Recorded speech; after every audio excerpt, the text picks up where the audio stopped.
What is up with the squad? It's Cess, your favorite auntie with Uncle Tennessee's. I'm in the building. Y'all know what it is. It is a special Sunday night baseline brunch. I got the ladies in here. Commish, Brittany, what's the deal? Lots of hoops to talk. What's going on, y'all? Hello. Bounce it just like your friend do. Throw it. Bounce it just like your friend do. Throw it. Bounce it just like your friend do. Overly loaded. What's happening, y'all? What's happening?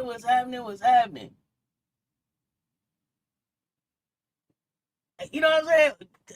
The commission always come in lit. What's happening? Let me see what's going on in the chat real quick. Daniel Berry Sports Highlights. What's good? Y'all get over there and give Daniel Berry Sports Highlights a follow. Appreciate the support, fam. Emily, what is good? Frank Wright. What's good? Mocha Latte. They my favorite hoops panel too. Mocha Latte, what's good? Dr. Ivy Girl, what's happening? Mill Dog, what's good? Leslie Newsom, what's happening? Okay. What up, though, Eric Gary? So, ladies, where y'all want to start? What's good? We're talking hoops. Woo! To do this on a Sunday after a week, like a full week of games, is only one day later, but it feels like so much has happened. I mean, you got Mabry going crazy in Philly. That was wild. I think the whole Philly Unrivaled went crazy. We saw Donnie up in there. Speaking of, Don was singing the same song I was just singing. She was in the crowd. So, we all turned in the snowmageddon. Everybody on the eastern side of the U.S. is stuck with. But yeah, and then we got AU about to start. So lots of women's basketball. Oh my goodness, not too exhausted like you've been playing. Yeah, it take a lot. It take a lot to keep up with women's hoops. Right. 72 in the chat, y'all. Hit the like and the share. They both right there. What's good? Okay, so. But I have a question. Coming up. Okay. Oh, well, because AU is about to start on Wednesday, I believe, the 4th. So I got a question for y'all, and then we can just get into the hoops, the college hoops portion. AU hoops, for people who are unfamiliar, I think the lineup this year is fire. It's probably the best lineup AU has had, Athletes Unlimited. I want to know from y'all, and then I'll explain to everybody who may not know, like, who your 5, contenders are to win AU. For people who don't know, last year was Maddie Seacrest won. Year before that was Big Leash. Year before that, I think, was Nalissa, and the year before that, I forget who. But those have been the 4 winners. It's essentially glorified fantasy football or fantasy basketball. So you get points for points, you get points for rebounds, you get points for assists, steals. You get bonus points for winning quarters and games. You get, what else? You get points deducted for turnovers. So, it's really like real life fantasy. I know, sometimes people are like, oh, I'm so confused. It's not that confusing. If you could do 2 + 2 = 4, you got it. You know what I mean? So I encourage everybody to check it out. Like I said, the lineup is probably the best lineup it's been, I think, ever, to be perfectly honest. I think everybody's high quality, and it will be really interesting. So y'all got people who are your 5 people to watch? Brittany or Brittany, I'll let you go first. Jeffrey, I see you in the chat. What's going on, fam? Yes, I will be watching the Super Bowl from Columbia. Let's go. What you got? Okay. I'm going to go with one of my persons to watch would be Odyssey, just because of how well she played last season. She was the runner-up, so it's like, of course, I would expect the runner-up to be in the running for the next year. I'm going to be watching some of the newcomers. A newcomer that I think could make some noise. I'm going to go with the vet, Ariel Atkins, just because I know how the season was over there with Chicago and kind of how it ended. So interested to see, all right, the season wasn't that great in Chicago. Let's just go put up some good hoops. Over Let's here at AU. reset. Yeah, reset. She need a reset. She did a reset. Another one. Deja Kelly. I think that AU is suited for her. And I know she's looking for that. For her, this is like that opportunity to showcase herself again since she didn't end up making the Aces roster last season. So I know she got some. I know she's hungry, and she's like, all right, this is an opportunity to show that I can hang with some of these WNBA players. Another one, I would say Nalissa coming off of chip. So like personally for me, I want to see what work you've been putting in over this off season. That's what I want to specifically see from her. Like regardless of where she ends up in in the running for like the championship or whatever, I just want to see her work on some things. Fouling is one of them. Yeah, I want to see that work because I want to see what we fit to be working with in Vegas once they get everything together. That's what I want to see there. Is that 4 or 5? I lost track. I think that might have been 4. Okay. I think I got one more I gotta pick. You want us to go and come back, or yeah, okay. Y'all go. Auntie, go ahead.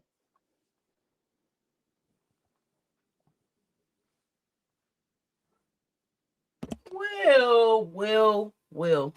Since we got this spontaneous question, at the last minute, I hadn't really looked at the roster. So, and I meant to share the screen so y'all could. I was gonna scroll through real quick so y'all could see who we picking through. If you're not familiar, so this is who we got. Real quick, I'll scroll through these real quick and then I'll give y'all my 5. So we got Ariel Atkins, Sarah Ashley Barker, Kirsten Bell, Grace Berger, Lexi Brown, Emma Cannon, Tina Charles, Caitlin Chin, Alicia Clark, Elena Coates, Zaya Cook, Mackenzie Forbes, Rebecca Gardner, Bree Hall, Rebecca Harris, Dory Harrison, Isabel Harrison, Bria Hartley, Air Hearn, Sequoia Holmes, Deja Kelly, JoJo Lacey, Kiera Leslie, Natasha Mack, Anissa Morrow, Tiana Muldrow, Kia Nurse, Aaliyah Nye, Tahina Pow. You just got to say it like that now. Shea Petty, Ariel Powers, Mercedes Russell, JC Sheldon, Jalen Sherrard, Odyssey Sims, Nalissa Smith, Kia Stokes, Asia Taylor, Kayana Traylor, Brianna Turner. God damn, that's a lot of people. All right, so here's the thing. I'm gonna just be honest. Y'all know do what we all know you're about to do. Don't make this difficult. We already know where this is going. So, but I'm gonna tell you. But I'm gonna give you my reasons why. So you said okay. you get points for steals, all this stuff, right? So I'm going Bree Hall because she can score and the perimeter defense. I like the growth that Bree has shown since she was playing out of the country. I also had Odyssey Sims like you, Brittany, because I just think that she has a game that fits this. She almost won last year. I had Deja Kelly too because I think this fits her. I had Shea Petty because Shea Petty just shows up in Kahoo. A Don Staley product. I was thinking about Pow. I think that Pow's in the running, but the one who is really the most interested to me is Elena Coates because Elena Coates looks totally different than we've ever seen her look. So I'm interested to see what her game looks like. And if it's as versatile as I think it can be, she can win this damn thing. So just to make sure we got it clear, you got 2 Gamecocks and 1 Temple, which is the Don Staley product, right? So you really got 3. Well, no, 3. You got 3 Don Staley. Because I had Pow too. I said Pow. Oh, I thought you said you weren't choosing Pow. Okay, then you got 3 Gamecocks and 1 Don Staley. Yeah, so that's why I was like, one of these people had to go because I have Elena Coates was coming on the list. So it was like one of these kids is doing their own thing. So either Deja Kelly, Odyssey Sims, or Shea Petty would have to leave the list at that point. But Shea Petty is a Don Staley product. I know, but that's what I'm saying. What I'm saying is Hall, Pow, Coach would be the top 3 that I would definitely go for. Got it. Okay. And then but You got other considerations while you're at it? Because I see you scrolling, so go ahead. Go ahead. Who else you got? So no, I don't know if I really got him. I consider Jalen Sherrard because she plays defense. Mm-hmm. And when I was thinking about like the players who I think can be successful, it's those players that I think are gonna play or that want to play on both sides of the ball. So that was kind of why I was there. I thought about Zaya too. I mean, I ain't going front. I thought about Zaya too. But I also thought that it was really dope that each one of these ladies is playing for a charity, and some of them are playing for charities that Gamecocks playing for Gamecock charity. So I just thought that was dope. Y'all go check these charities out. I think we went down a rabbit hole. I think Bree Hall was playing for LA. Letitia Meahir's nonprofit. It was somebody else too. I don't remember. Was it? I think Zaya playing for her own nonprofit. I know Elena's playing for her own. I forget. Zaya was somebody else. So, but I thought that was really dope too. So, y'all check out the site when y'all can. But those were the ones that I was considering. Not all Gamecocks, but ones that I think can score a lot of points and want to play on both sides of the ball. Yep. All right, here are mine. So Nalissa, because she's won before. Sims, because she's gotten close to winning. Tina Charles, I think Tina gonna play for real. I don't think Tina out there doing that Wiley vet. I'm here to know. I think Tina gonna play. And if she plays, watch out. Because there's not many bigs out there that can play with her. I also got her disciple, Morrow. I think Morrow with her rebounding will get at it. And she's trying to transition to the three position. And then I got Bree Hall. So mine are Liz, Sims, Tina Charles, Morrow, and Bree Hall. I think for similar reasons you all have said.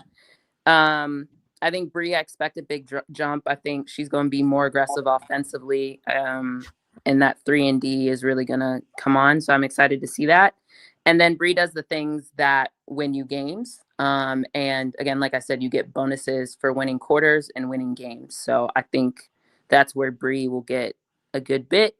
And then for kicks and giggles, my other dark horses are under consideration. Ariel Atkins, Tahina, Lexi Brown. I think Lexi Brown's been a part of AU. Her dad, I think, is like either a coach or a development coach. I just think she's going to be more comfortable in the situation. And I think she'll probably look good. And then someone like JC Sheldon will be interesting. Jalen Sherrard, similar things. They're willing to play defense. That type of thing. So I'm excited to see how people look. Shea Petty, that's a vet too. So I think it'll be interesting. There's a lot of people who can do this thing. Absolutely. I'm very intrigued. I think it's a lot of people. There's a lot of people here that are going to be trying to prove themselves too, and not necessarily to us, but to prove that, hey, to these GMs, hey, you gonna need to pay me some money, and that some of these players could fit on some championship rosters. So I'm intrigued. Who was your last person, Brittany? My last person? My last person will probably be Bree Hall. And then just some dark horses in there. Morrow. Homegirl been I expect to see her. Abs are crazy. The abs? Yeah.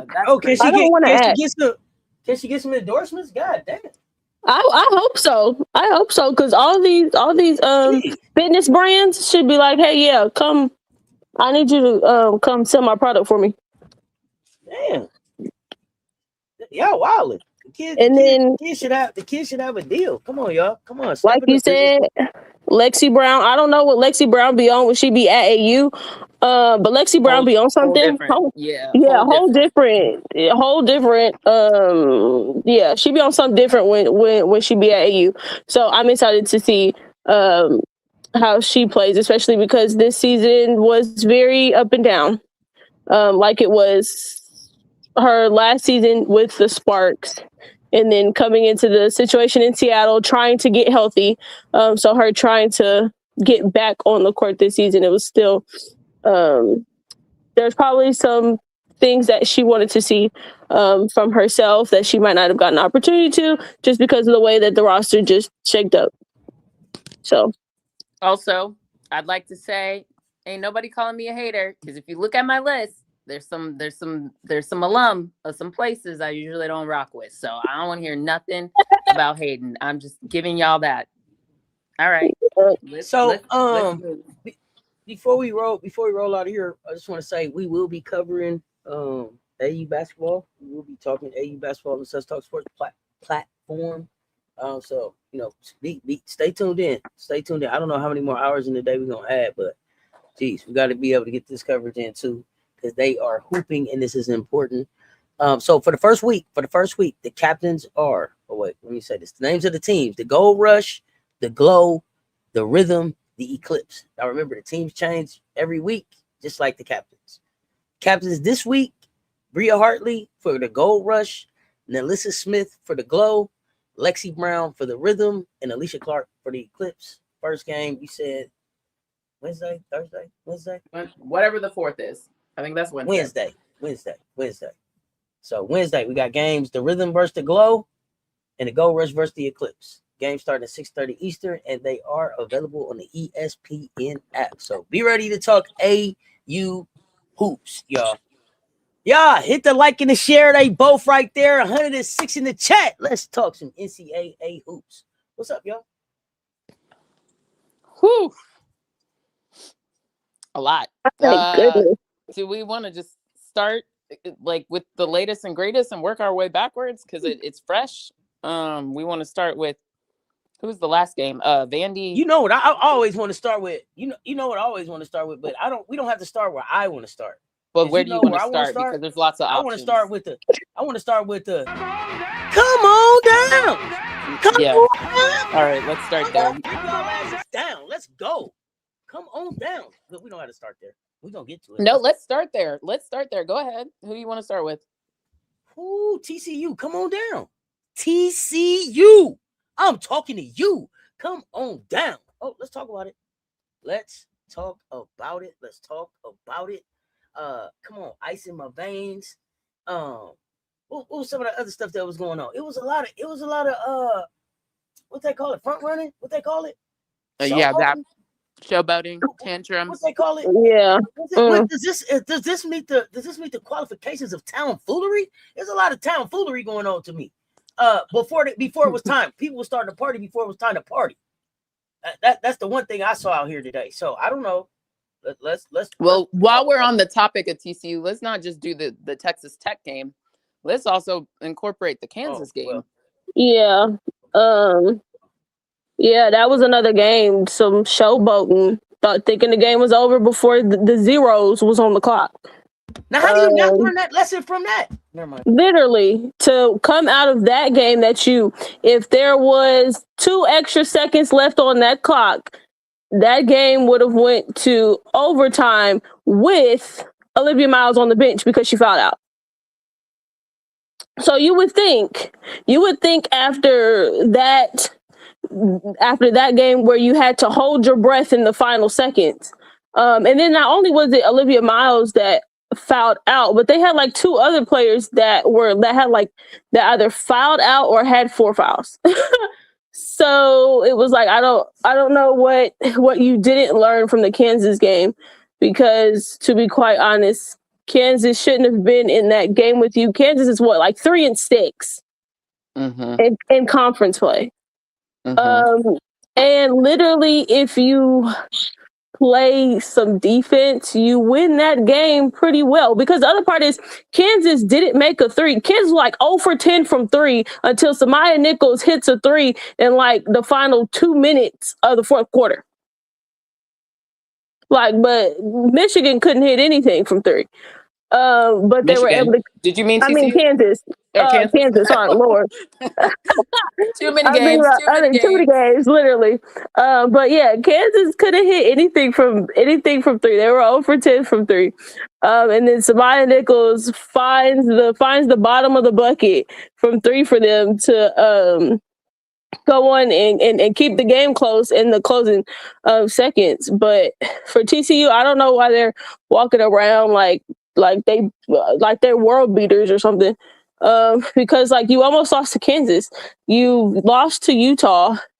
Like, what are you? Okay, let's put the full resume out there. If we're going to talk about who they also almost lost to BYU first. It just happens that the final score looks different, but if you watch the game, it was close. Speaking of other teams that it was close, but the final result didn't showcase it, Arizona. Who else did we saw them lose to Ohio State? We saw that. West Virginia. West Virginia was the last second shot, and because old girl Harrison, I think, missed one of her final free throws, it became a 2-point lead instead of a 3-point lead, and then they hit the 3. Suarez hits the 3, and so if you've been watching TCU, which is why everybody says you got to watch some of these games, this has been a long time coming. I mean, you've been calling it out. You've been saying. I've been saying it. You've been saying it. Mm-hmm. So my thing with TCU, and y'all know how I am. I kind of remember them games, but y'all know how I take my medicine, so don't do that. Okay, so here's the thing though. What I do remember is what happened today. And Snutter Collins came off the bench and gave y'all 28. How the hell y'all let that happen? Off the bench? 28? In the dub? Well, come on. Well, y'all want me to never mind. Well, no, not never mind. Because see, here's the thing. Y'all keep telling me that these players are supposed to be drafted higher than players that really play on both sides of the ball. Players that really close out games. Players that really win. When the game is on the line, they dig down and get it done. They not sitting on the bench. They not fouled out. They finishing. They're not getting subbed out because they're unplayable on the defensive end. But y'all keep coming in, y'all keep hollering these names in my chat, and when I ask for the receipts, they don't show up right.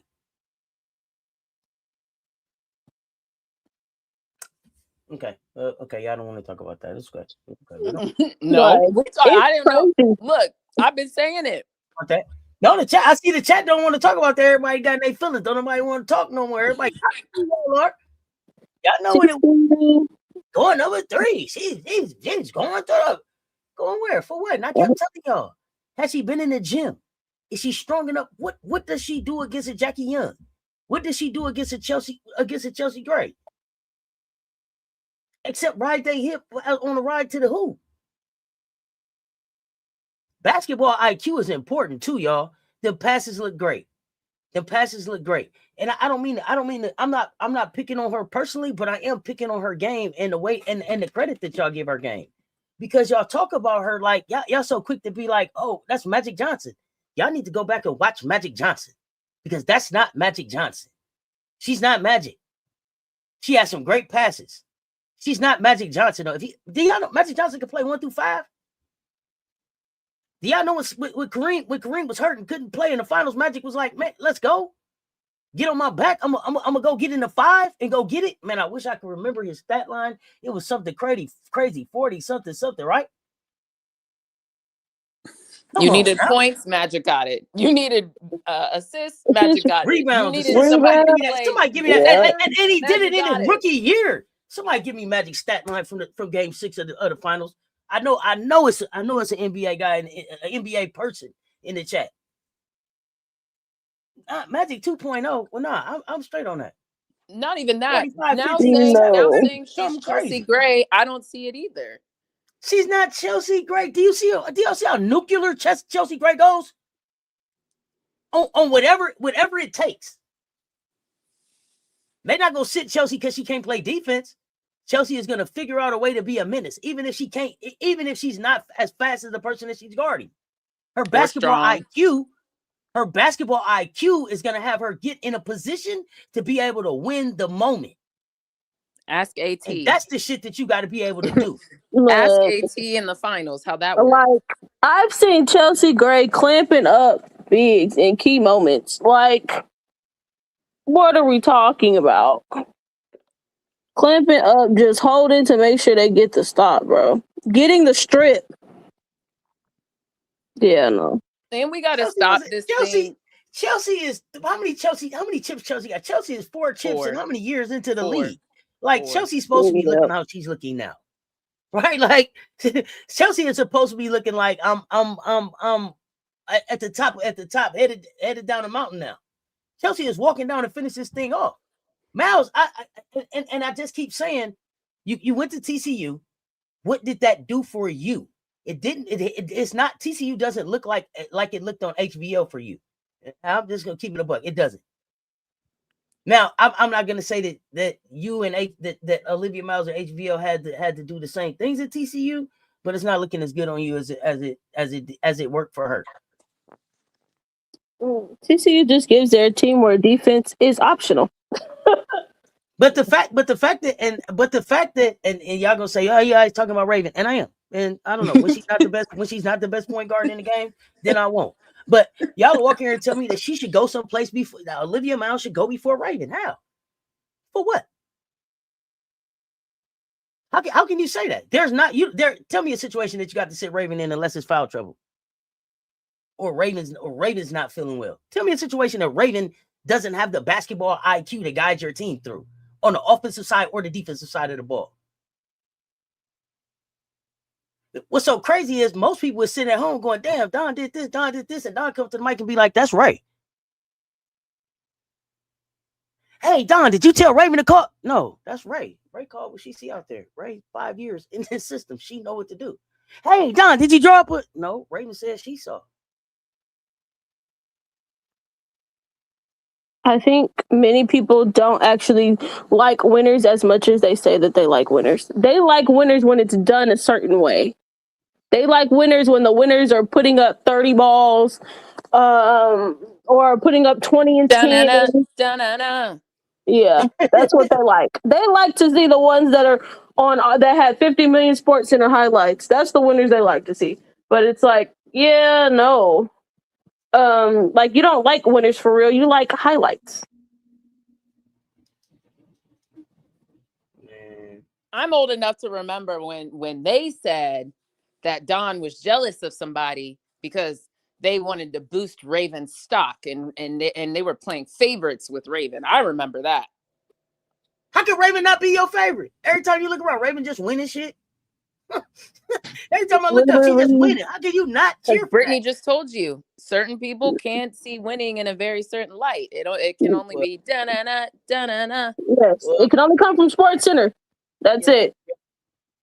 YouTube, highlight tapes, mixtapes. Yeah, if they I don't know don't if have the kids those, still using TikTok these days, but yeah. you know, back when TikTok was a thing, apparently. Man, well, okay. If they don't see it if they don't see winning through the lens of a score, they don't care. There it is. Yep. If it ain't somebody that's a scorer, they don't care. Yep. That's facts. And so whatever, y'all keep telling me how Olivia's a wouldn't watch list member. And then the worst part is then, because I heard this after the Ohio State loss. Oh, see, she has to do everything herself. She does not have to do everything herself. What do we say about these or busts? You don't have to do that. We don't have to do that. And if you're a true PG, which the whole valuation of a PG is that you raise the game of the people on the court with you through your ability to manage the game, then that tells me you're not really a PG like that. That's what that says. Like, there's no other way to do it. If you're throwing tantrums, if you're mad, you're just not doing the high IQ things that get you to win a game. Like we say some people say quarterbacks are not a win-loss stat. Well, PG, I'm going to say, is like the quarterback win-loss stat. Like, what are you doing to make sure that your team wins? And it can't just be highlight tape.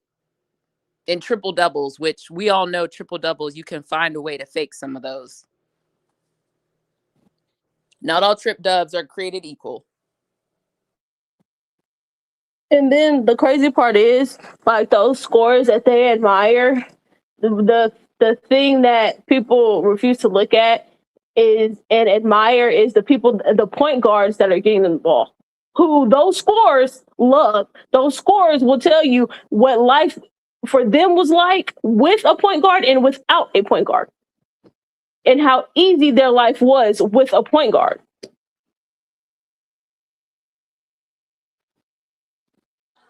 And we haven't even started talking about the turnovers.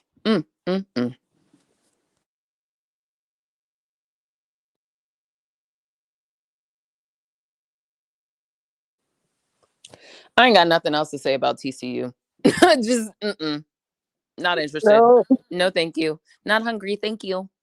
Look, all I know is the Big 12 continues to be unpredictable this season. Golly. Wait. What's the better conference, top to bottom right now? ACC or Big 12? Oh, goodness.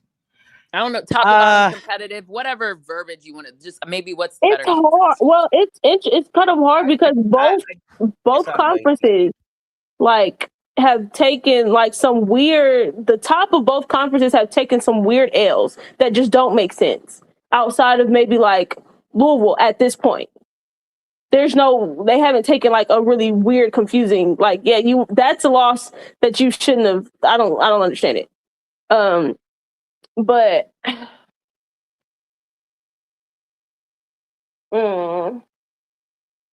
I'll probably say the ACC. ACC is better. Yes, but it's not by a big margin. And that's because I'm giving Louisville a lot. The Louisville's doing heavy lifting there for you. Yes, Louisville is doing the heavy lifting over there in the ACC. And then Duke has found some type of resurgence.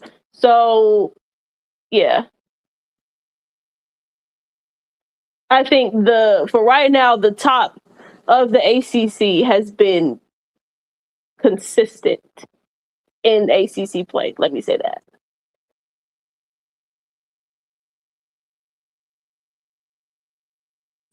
Auntie, you agree, disagree?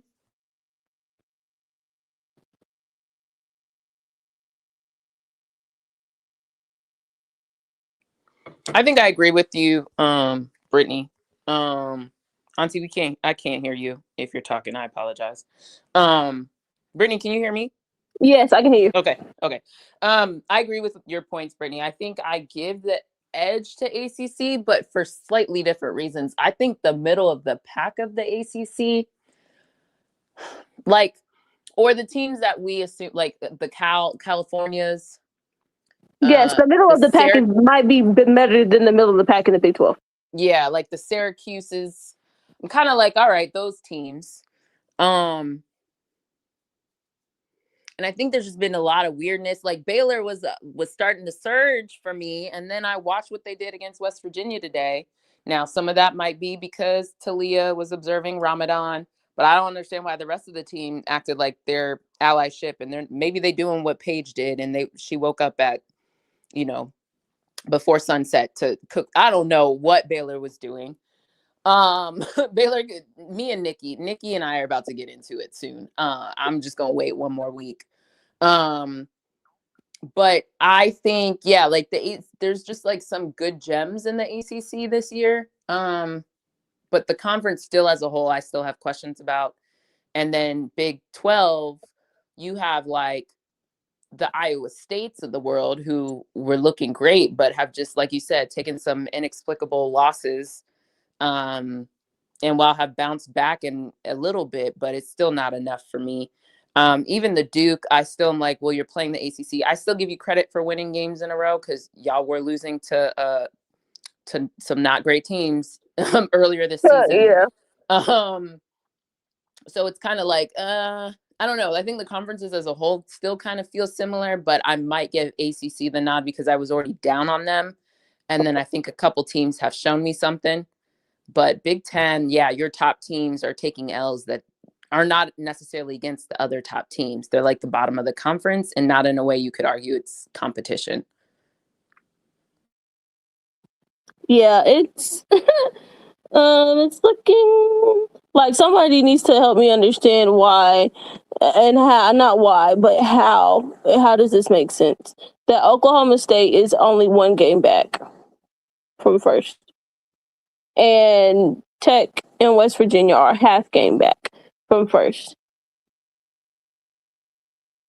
Talk to your top teams. They're not doing what they're supposed to. Literally, like TCU and Baylor are tied for at 8-2, and then Tech, West Virginia 8-3, Oklahoma State 7-3. Like, don't call me out when I sneak off and get snacks. Don't do that. I see y'all in the chat. Oh, we didn't know you got snacks. I just wanted to make sure you know the internet sometimes. yeah. No, I'm here. I'm teasing. But what's up, y'all? And like, it's crazy looking at the gap. So Oklahoma State is 7-3, so they're one game back from first. In the ACC, right now, NC State is 8-2, and they're 2.5 games back from first. Virginia Tech 3 at 8-3. Like, Virginia Tech, Syracuse 8-3, so they're 3 games back from first. And North Carolina 6-3, 4 games back from first. Like, the gap is very big over there. Because their tops are doing their jobs at 11-0. Yeah. I don't know. You could make an argument, but I think I land on, I think the ACC is showing a little bit better than the Big 12 right now. Absolutely. So, the ACC is definitely showing better than the Big 12. And it's going to be more of an interesting watch. We'll see if, and it doesn't even matter. Here's the thing I think about the ACC. It doesn't even matter if a whole bunch of teams catch up. If the teams that look like they're trending in a better direction, I'm going to say in the right direction, a better direction. If they can get to a level of competitiveness by tournament time, it's going to be a much more interesting watch. It's going to be a much more interesting watch than the Big 12. I'm just gonna keep it a buck, and I understand like Baylor had it's Ramadan and that'll be over, but yeah, Big 12, I don't think so.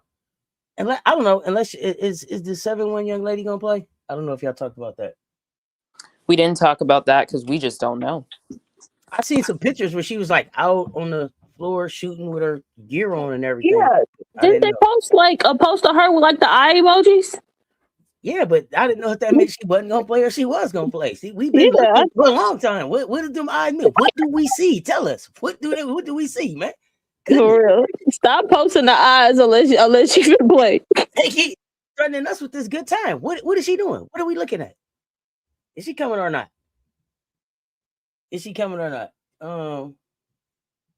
What else did I need to say? I don't think I need to say nothing else about this game.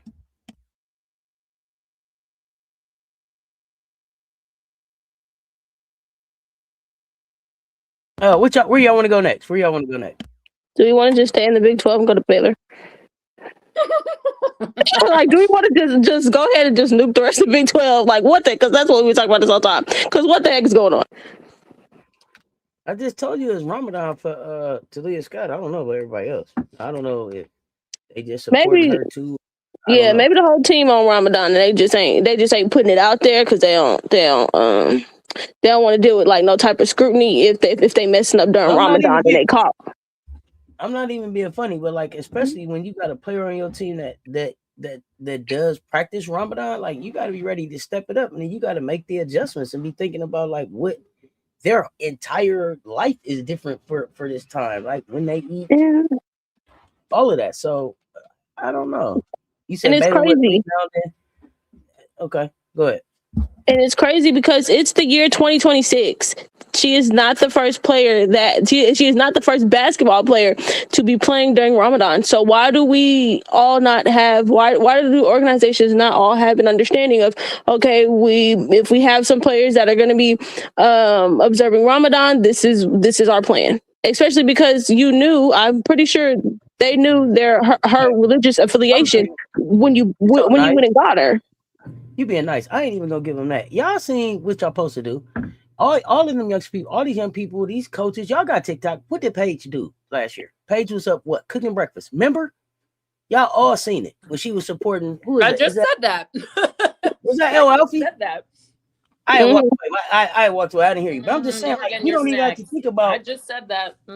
Yeah, we wasn't. You don't even have to think about like what did some of these other players do. Like, she just showed you how to support through that. So I don't know. I think that's the part. Like, it's on TikTok, bro. Like, you don't even have to Google it. Like, she showed you. Right. Like, for y'all not to understand it is crazy and to not be prepared. Especially because at the end of the day, you're still, I doubt their expectations of her have changed. So because your expectations of her are not going to change. It didn't look like the expectations changed. Let me see what they played her. Hold on. There you go. When I caught the game, it didn't look like anything changed. Exactly. Ding, ding, ding. Your expectations are not changing. Therefore, you need to continue to supply her with everything that she needs to be able to reach those expectations that you have. Or you just adjust her minutes. Ramadan ain't. Bree Wayne is saying.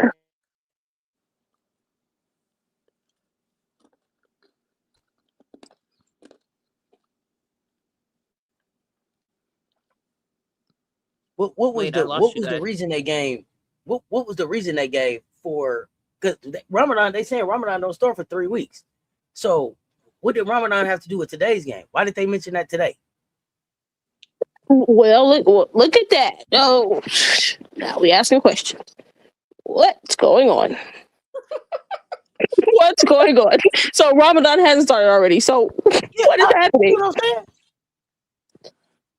Thank y'all. Keep us honest in the chat. I don't know. That's what I'm saying. Literally, let us know. Good.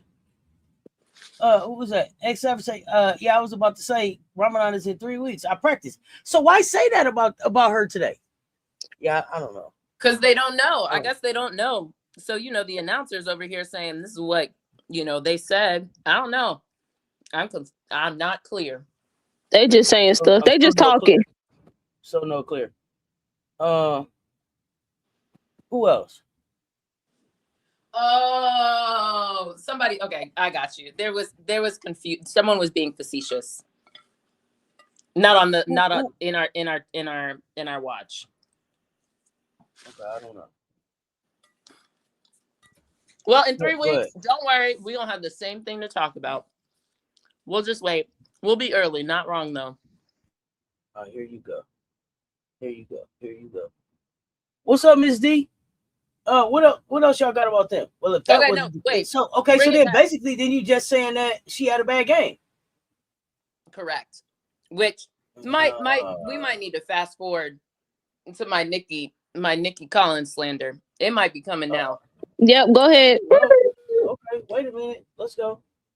Hold on. This weather change messing with my sinuses. Let me drink a little something to clear it up. Let's go. All right. Nikki, you have been there since somebody do me a favor and look up the exact year. What year did Kim leave Baylor? That's how long Nikki's been there. So what are we doing? Why don't we have better plans in place?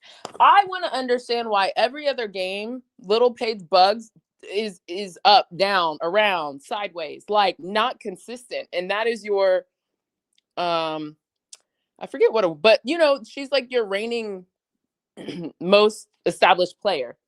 So I don't understand why they look this way. She's in her 5th season. Thank you. 5th season. Hired in 2021. She looks like her coaching ability is looking like, huh? That's why every time y'all be calling out some of these other coaches to lose their jobs, I'm like, don't forget Nikki. Oh, girl. And she signed a contract extension through 2030. Don't forget Nikki when y'all calling out all these other people that should lose their jobs. Because Nikki really hasn't shown you anything. And part of the reason why, speaking of not Ramadan yet, soon to be Ramadan, they're so reliant on Talia Scott is like she showed up and they just handed all the keys to her. And I'm not saying Scott's not good. She's quality, but between her previous injuries and whatnot, you're lucky that that Harris came over because Auburn decided not to invest in her. Because that's how you got Yu-Ting Dang, and that's how you got Talia Scott.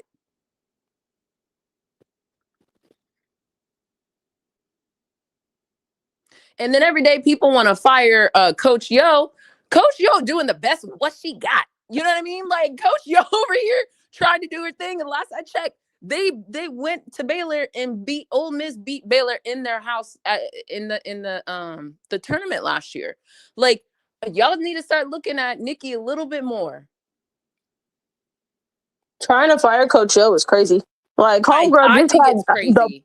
She's had the portal of the century. And we had words for Coach Yo because it wasn't looking great at the beginning. True. But I was never calling for her job. Absolutely not. Like who was going to Ole Miss before Coach Yo got there? Please. Anyone, somebody tell me. Literally no one. And they don't invest in their program. Like Baylor be having their championship trophies on their floor and stuff like that, and I'm not seeing it. It's giving round 16 exit, maybe 32, because it's not consistent. Look, all I know is her replacement is sitting right next to her. It's not consistent, y'all. You got to watch some of this. Like Baylor went into West Virginia, tied for the top spot in the Big 12. The Big 12, like we've been saying, there's been teams who you were expecting to be at the top that aren't at the top. Iowa State fell off. TCU's not doing what they're supposed to do. You don't look at that. You say, let's be ready to go. West Virginia has either gotten people or almost gotten people. That's not a team to play with. Exactly. That's the thing. It's not like West Virginia has just came out of nowhere. Like West Virginia have they been in the rearview mirror? Absolutely. But they've been in the rearview mirror all season. They beat Duke, people. Well, with 5 players, don't forget. With 5 players. So them suckers always should have been someone you keep an eye on. They wouldn't beat Duke, who is now 11-0 in freaking ACC play with 5 players. You gotta watch. That should have been a team on the you gotta watch list. Yeah, but if I'm in the same conference as you, you're watching you should be watching everybody in your conference. It's the word should. Should be. You've seen exactly what's going on. You see the movement happening in your conference. What you're taking 3 game increments at a time or whatever, some of these pre-scouts are. You know what West Virginia is. And to show up with the energy that they did not show up with. No, not acceptable. No, there's no excuses.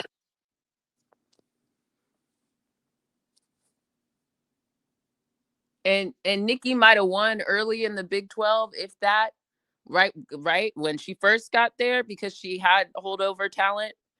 But since Audie got to the Big 12 with Iowa State, since that man Campbell showed up at TCU, Baylor, now that you got actual competition in the Big 12, since Texas left, since Oklahoma left to the SEC, what are we doing?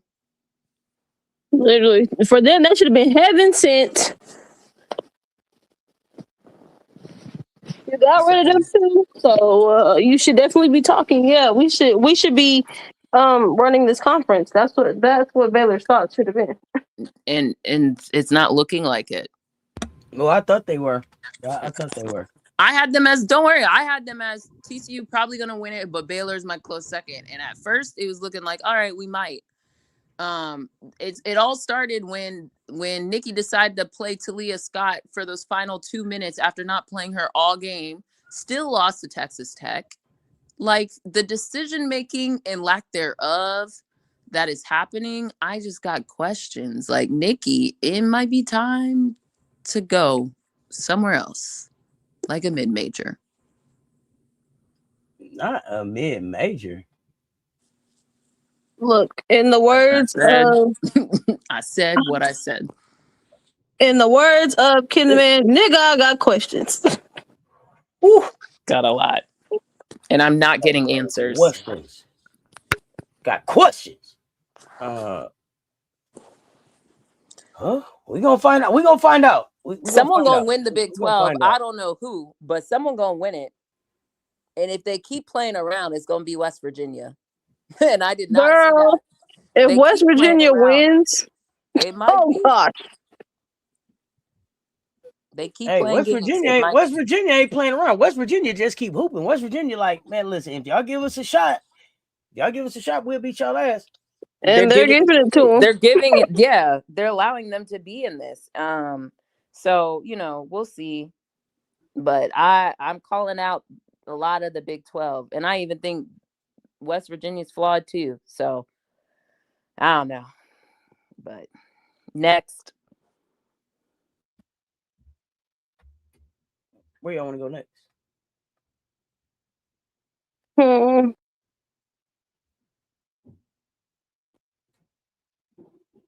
Do we want to just head over to the rivalry game that happened today? The former Big 12 mates? Oh, girl, no. Oh, that's not what you were referring. Oh, you meant well, they were a rivalry. You meant in the battle of Michigan. In the Big Ten. The Battle of Michigan. Let's go there. Ooh.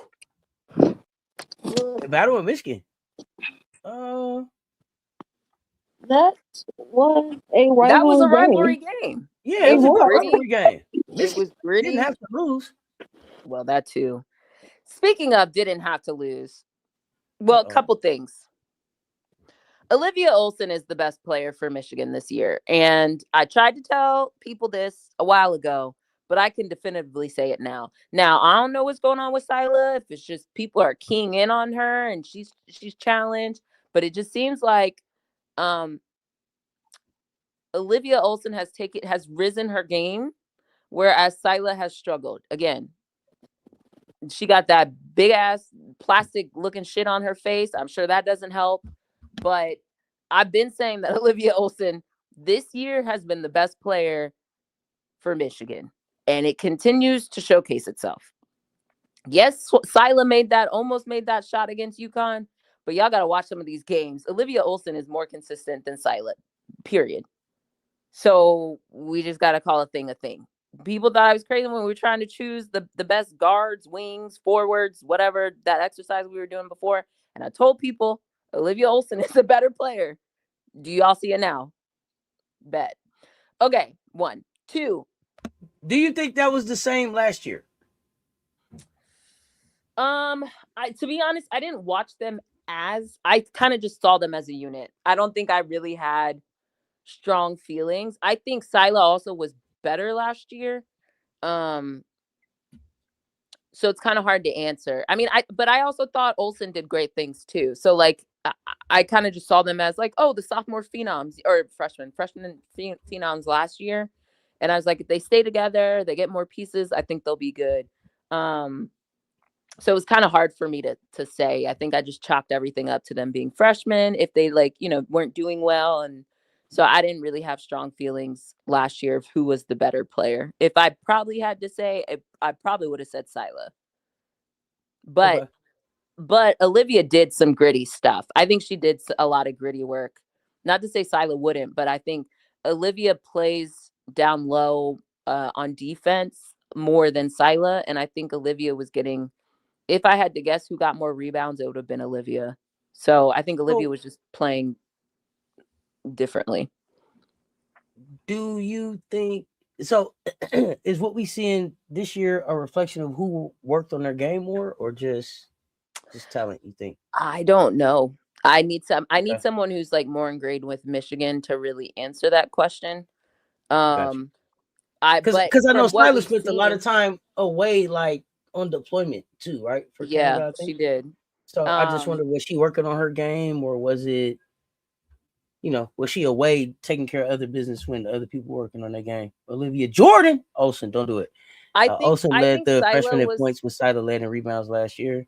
Sila was more of the household name. Down 3 points. Okay, gotcha. That I know. And I think she got more of the da-na-na plays for real. The sword, yeah. And so I'm not sure though. Like, yeah, I think Olivia's worked on her game.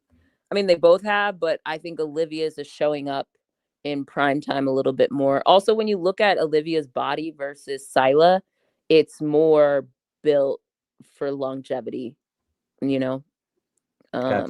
So I don't know if that all kind of plays into it.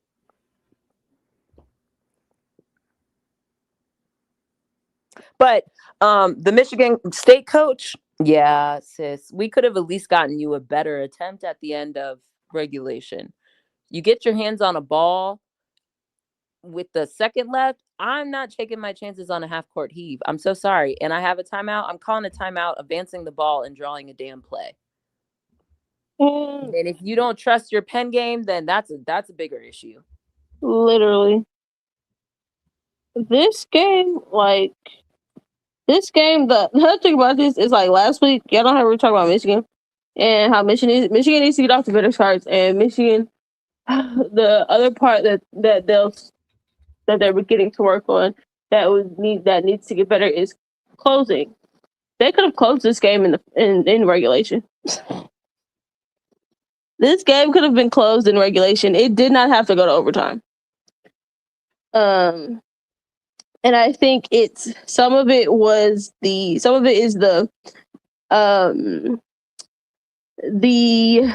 you're young and the clock isn't like we're up and like you still just want to score and not thinking like, hey, okay, maybe let's run some clock.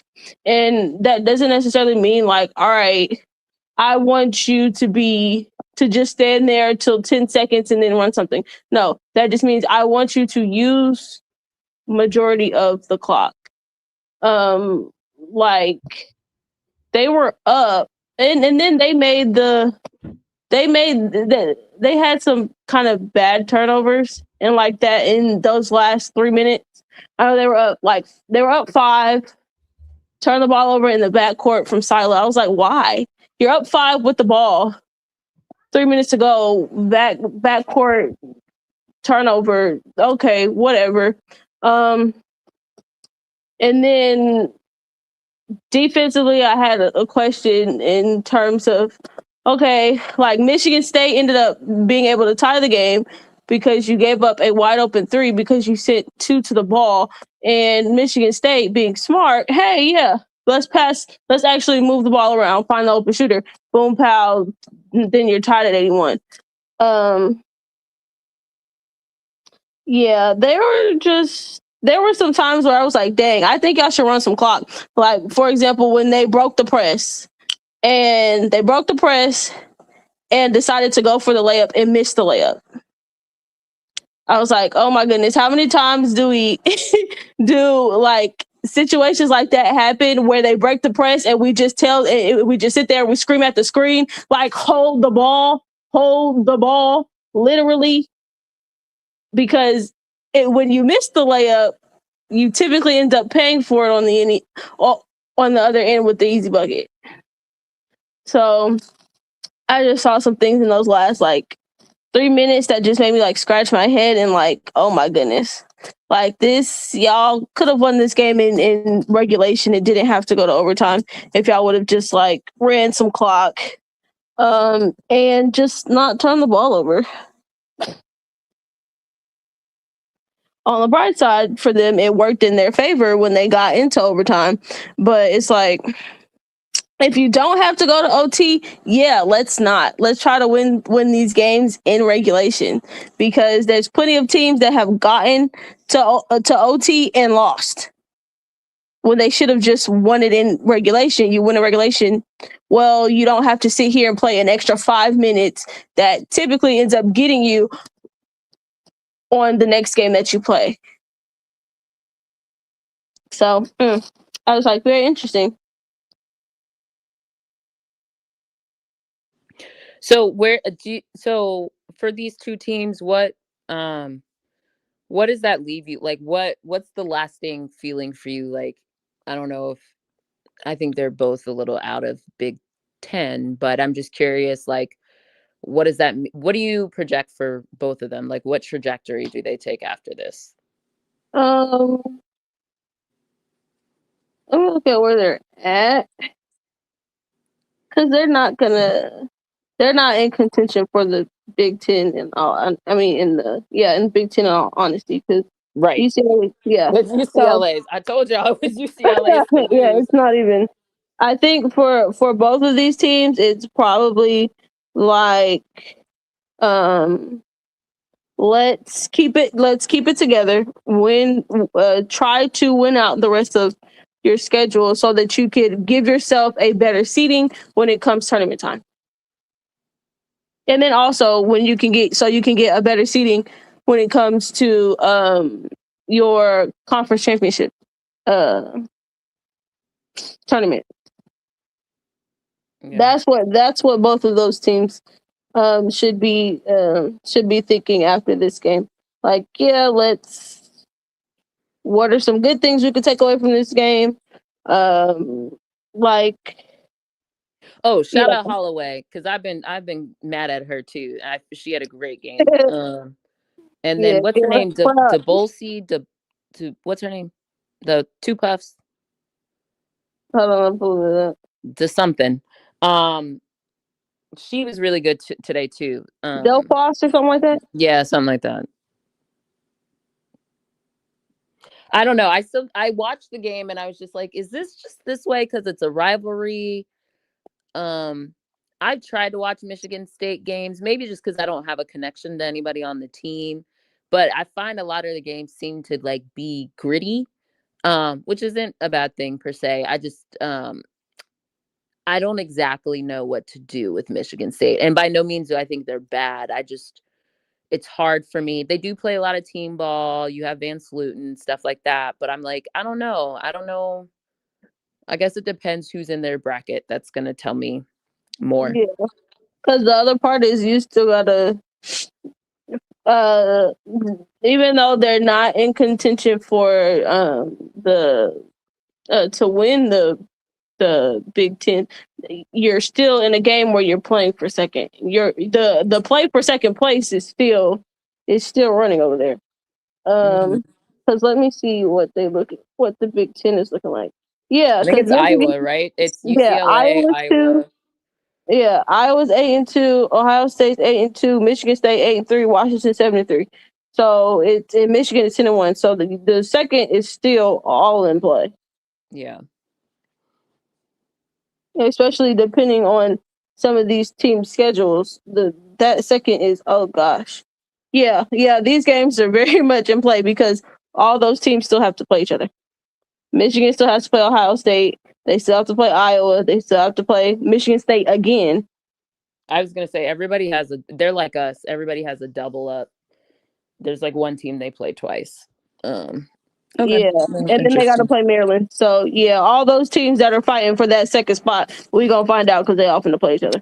I'm taking Maryland out of contention for a second. I'm so sorry. Speaking of, yeah, they're out of it. Let's speak about Maryland. Wow. Yeah. Okay. Maryland out of it. Okay.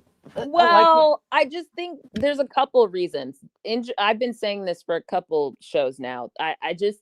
They have one too many injuries. Like, it's to the point now where I think their injuries have caught up with their ability to bounce back and compete in the Big Ten. There's just too many teams who can beat it's just like they're going 6-7 deep. What's her name? Wilson, something like that. She out. You have Smichael. You have Bree, who isn't back. Like, they have, like, every time they show the graphic, there's 5 people. And in a team of 12, 5 people being out, like, can y'all even practice? Like, y'all got enough to practice? Like, I don't know, and after a while, especially in the Big Ten, that will take a toll on you. And I didn't realize it until I actually, like, saw it on the schedule. These games they've lost, what is it, 3 games in a row or 4 games in a row? I think it's 4. The majority of them been at home. So that's even worse. And I'm not like, like, it's just one of those where it's like, you can't lose your home games and lose your home games back to back to back to back. Like, that's like the worst part about it. If these were on the road, you could be like, all right, at least we got a home stand. Now it's like probably time for you to go on the road and y'all are reeling, you know? And so Yeah. I'm just taking Maryland out of it. And I've said this before and I'll say it again. At some point, Brenda got to look at her strength and conditioning program. And I don't think every injury is like your strength and conditioning's fault, but there's just too many years in a row where they've had too many injuries. At some point, you have to look at it and be like, this is a little systemic. We're either well, part of it is the way Brenda plays her players, but like, you know what I mean? Like, there's something to it that y'all got to look at doing something a little differently. So I hope she does, because this isn't the first year. This has now been multiple years in a row. At this point, internal investigation. Oh, I didn't say that. I just said it was systemic, but Brittany said that. Yes, I'm gonna say internal investigation into y'all strength and conditioning. Yeah, I don't know if you've changed your strength and conditioning people, but it might be time for a change. I am so sorry to that man's or woman. You just have too many. I think Alucci continues to be that girl. Garzon, come to the front. Come to the front. Come to the front. Come to the front. Come to the front. What are we doing? I've said this before and I'll say it again. You are supposed to be going to the W next year. And we said this after I said this about the behind the back. But I continue to watch you make not great decisions in quantity and key crucial moments of the game. It is a problem. I don't know what y'all got going on, but at this point, Garzon, you might have been better off just staying in Indiana. Yeah, it's not giving. You're not playing like you're the veteran of this team. Yeah, and people love to talk about who should and shouldn't have transferred, but people keep forgetting certain people who did transfer. There's a transfer that's worked on that team, and there's a transfer that's equally not. And I got to look at you a little bit. So, and it's not just shooting that I'm referring to. It's the decision making, it's the defending, it's the fouling in wrong situations. So Maryland, nope. It's a no for me. But Alucci looks great. It's a no for me too, big dog. But I also don't. But also I got to look at Brenda too. Why is Alucci not getting more touches in some of these games? Like, she got the least amount. I don't know what's going on over there. I know they got a freshman PG, and at times she looks good. But it just feels like Maryland's just going through it. Hey. Like the opposite of take me through there, take me through there, take me out, take me out. I don't know what's going on over there, but they're competing. I give them that. Like, every game they compete. They're the other team that loves to go to overtime. Why, when you only play 6-7 people? But Maryland, they are teeter-tottering on that area, that gray area where I'm like, hey, yeah, I think you should start prepping for next season. Yes, I agree. And that means get Alucci the ball more and stop getting the ball. Garzon, you're going to have to get it out of the net or off the board. Get it out the net. You ain't going to be here next season. Time to start making preparations for next season, because, they're 5-6. They're down there with Southern Cal, so, yeah. Who beat Iowa? Meanwhile, Washington got the nerve to be down 10 to Illinois, but there's that. Oh, gosh. Washington, while Sellers did have a good game against Maryland, I still, I'm not all the way there back on Sellers. It's just the third quarter, so they can fight back, but I was surprised to see them down 10 to Illinois. I remember what happened against the Michigan game, and I remember other things. Sellers did have a good game against Maryland. I will say that. I'm just gonna call when you have a good game. I'll let you know you had a good game. But I'm not watching the Illinois game, so I don't have any thoughts there. But Washington is up, down. You know, Up, it's down, opposite all day with them. around. Yeah, it's opposite day with them often. So, do we want to talk the Iowa? I didn't watch Iowa UCLA. Full disclosure, like I don't have anything to contribute. But I will say, oh, go I didn't ahead. watch that game either. I watched the other one. Yeah, that's what I was going to talk about. First, let's talk about some shade.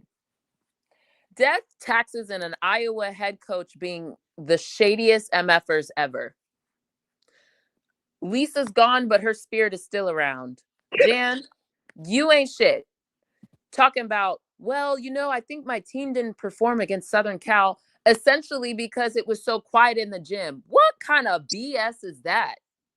Why does it matter? They weren't at home. So did you want to be booed? Also, if you were really like that, your fans would have shown up in Southern Cal, no? Literally. Because I remember when we played in LA and Staples Center, we still had fans there. When we went to Vegas, we still had people there. So if your fans were really like that, they would have shown up and been making noise for you. No. Yes. So don't be shady. DJ was loud. Girl, bye. Not excuses. Just because they're not playing Eye of the Tiger doesn't mean that, like, you know what I mean? Man, Absolutely. I'm go somewhere with that. You're shady. You're she shady, wanted them Jan. to play a pocket full of sunshine. Like, that's what she wanted them to play. Because ain't no way. The rest is still unwritten. Literally, like, ma'am, let's not sit here and act like. And the crazy part is her saying that makes it even crazier because, like, man, we're not gonna act like you didn't get right back in the game by the second quarter. By the end of the second quarter, you were right back in the game.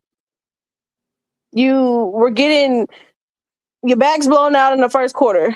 But she said that's the reason they didn't play well, because it was quiet. They're not used to playing in front of quiet crowds. That's what she said. Okay, goodbye. Oh, the excuses. Oh my goodness.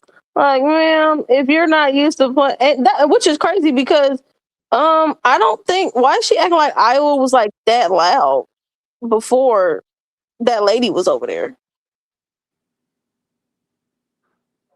Like, she's acting like Iowa has been like this, like full packed out. Like Iowa's been packed out for like 30, 40 years. Like, girl, y'all wasn't even really getting no media coverage till like 3 years ago. What are we talking about? Again, shady. Don't forget that's the same lady, and she was sitting right there when they talking about bar fights. We smarter, we more athletic. They're just athletic. We're smarter than them. I've been peeping them for a while. Shady asses. Literally, like, ma'am, like just call it for what it is. Y'all thought that this Southern Cal game was just gonna be another trip around the way. This is gonna be a breeze for y'all.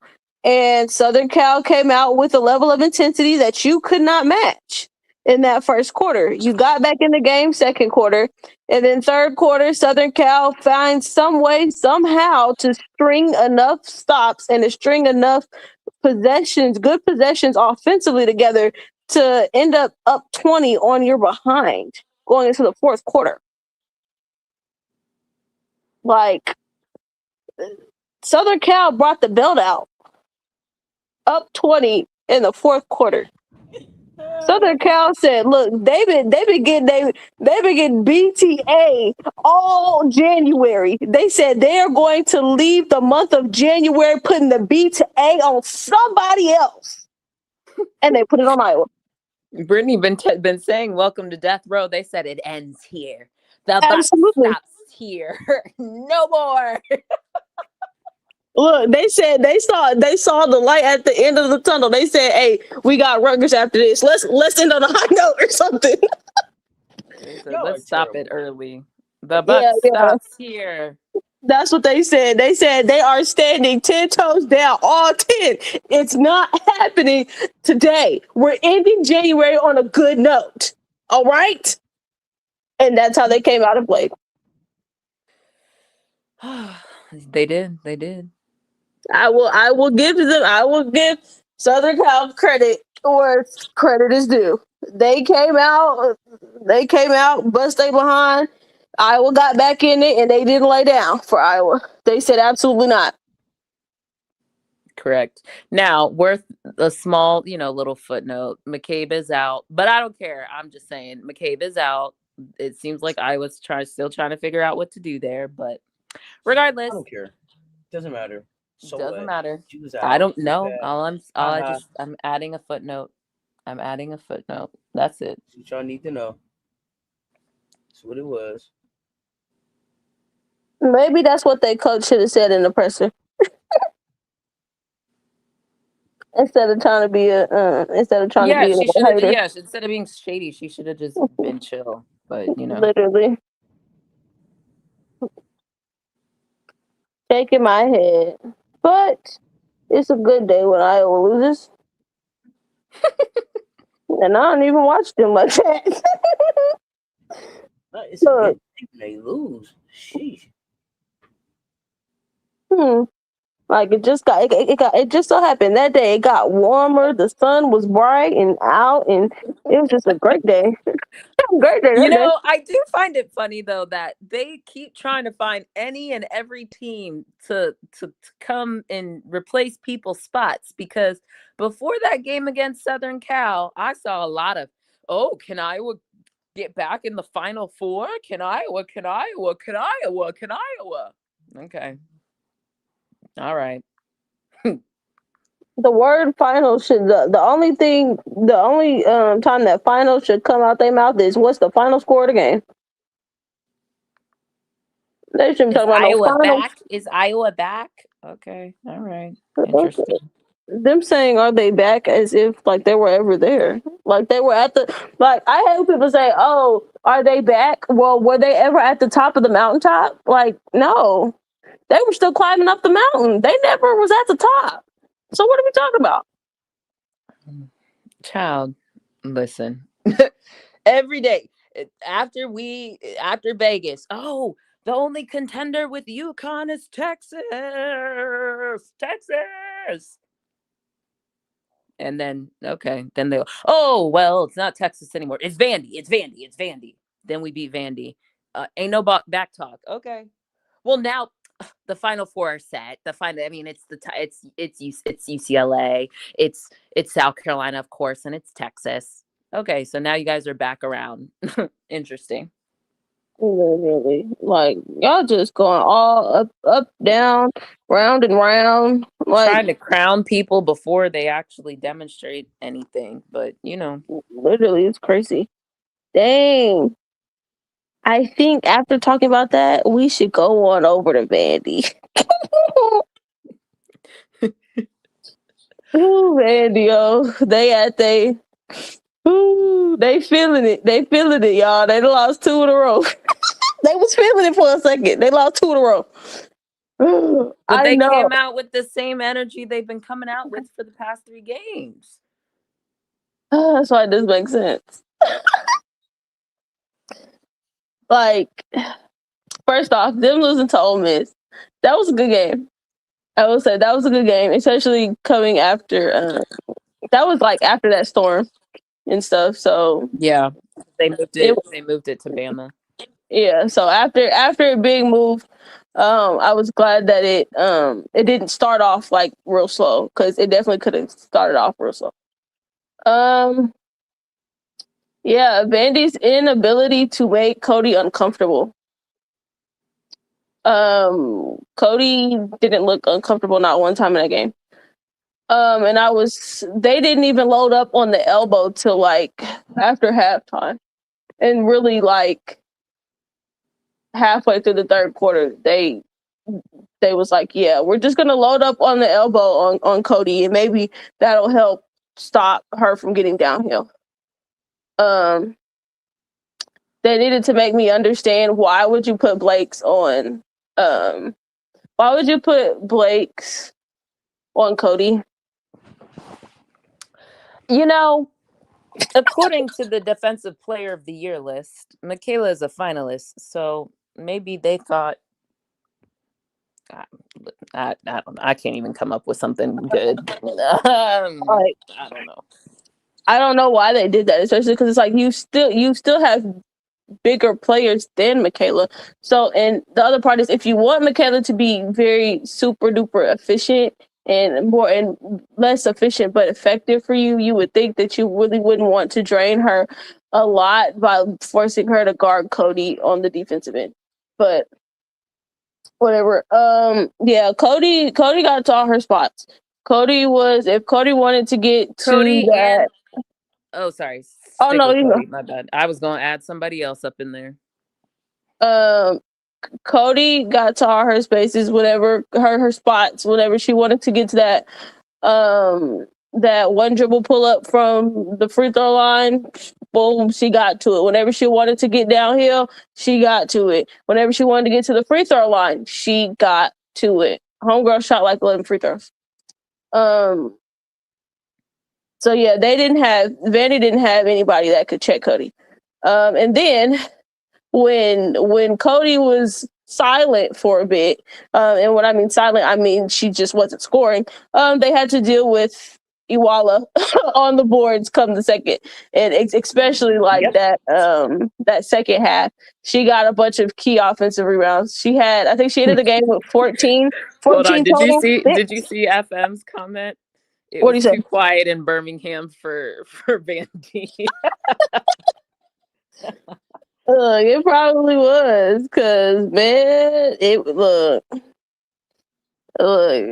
Iwala came up with some key offensive rebounds. I think she finished the game with like six offensive rebounds. I was like, golly. Yeah, and whenever Vandy decides to realize that, hey, Blake's is great. She's this great scorer. Yes. But you need to find ways to get everyone else involved. Whenever they get everyone else involved, they look better. And in actuality, when they got everyone else involved, they got back in the game. Like, it's easy to make it the Michaela Blake show when homegirl is just, all right, she's made a couple shots in a row. Okay, feed her. Because there was a couple times in the third quarter, homegirl was like, it was a layup line for her in the third quarter. So like, yeah, there's times like that where you need to feed her. But there's also times in the game where you need to make sure that ball is moving and it's not sticking with her, and also that the ball isn't like your players are just constantly in all right, we're looking for Blake's, but y'all also need to be looking to just look for the open man, whether it's Blake's or not. I think they lost to Florida today because Florida's respectfully Florida, right? Had they played another above average SEC team, I think they would have had 3 losses in a row. Absolutely. So I think they escaped today. And shout out to Florida for, taking it to them for 3 quarters or 2.5. But yeah, I'm still not convinced Vandy has fixed whatever they have. And some of it could have been they were on the road with weather delays. I don't know. Film is still available to you, even if you can't get in a gym. But I'm still not overly convinced they fixed their issues. Not at all. Like homegirl shot 20 shots today. Why is Michaela Blake's or any player shooting 20 shots? They better have the hottest hand on earth that night. Literally, like 20 shots is crazy. Don't do that. And then the other thing that they're also not talking about when they're talking about, okay, Michaela is so great, but the way in which you're using her usage is whatever it is, but she's also turning the ball over a lot. She turned the ball over 7 times against Ole Miss. She turned the ball over 5 times against us. Like, she turned the ball over 3 times today. But it's just like, you thinking, all right, yeah, we're gonna give her the ball all these times. Okay, well, she's also gonna cough it up for you too. I don't know what the number was for Michigan, but I would anticipate it was high. Michigan was 5. Yes, Michigan was 5. She's been at the month of since the 19th. She's been 5, 4, 5, 7, now 3. I was like, yeah, them turnovers are coming, and they're going to bite you in the behind, as you can see, because you lost to Ole Miss, you lost to South Carolina, and Michigan was close. Michigan was close, literally. And your turnovers is what also helped Michigan get back in the game. So it's like Aubrey also makes a good point. I was going to address this. I think part of the reason why Awala was able to eat is because their bigs, I don't know if disappear is the word, but or do they get tired? Well, that's the thing. It's like a little mixture of a little. I think there's a little misuse of people going on, to be honest with Shay. I think there's probably people who can give you a little bit more. Sasha got in foul trouble, so that didn't help. And the minute she got in foul trouble, I think I said they ain't got nobody to deal with Awala inside, Awala and Cody, and the combination of the two. I completely forgot ADR was on that team. Girl, ADR sighting, if they got to get an ADR sighting, you know they down bad. Right. No disrespect to her, but it just is what it is. Mitchell, I thought I felt like Mitchell could have gotten in that game a little bit more. And then Passat, girl, I don't know what the heck that was. Some girl, she got in foul trouble versus us, but I think this may have been the worst I've seen Passat play. And I ain't not even gonna say worse, but just like unimpactful. Maybe the most unimpactful that I seen Passat play this season, at least, for sure. For the Florida game? Yes.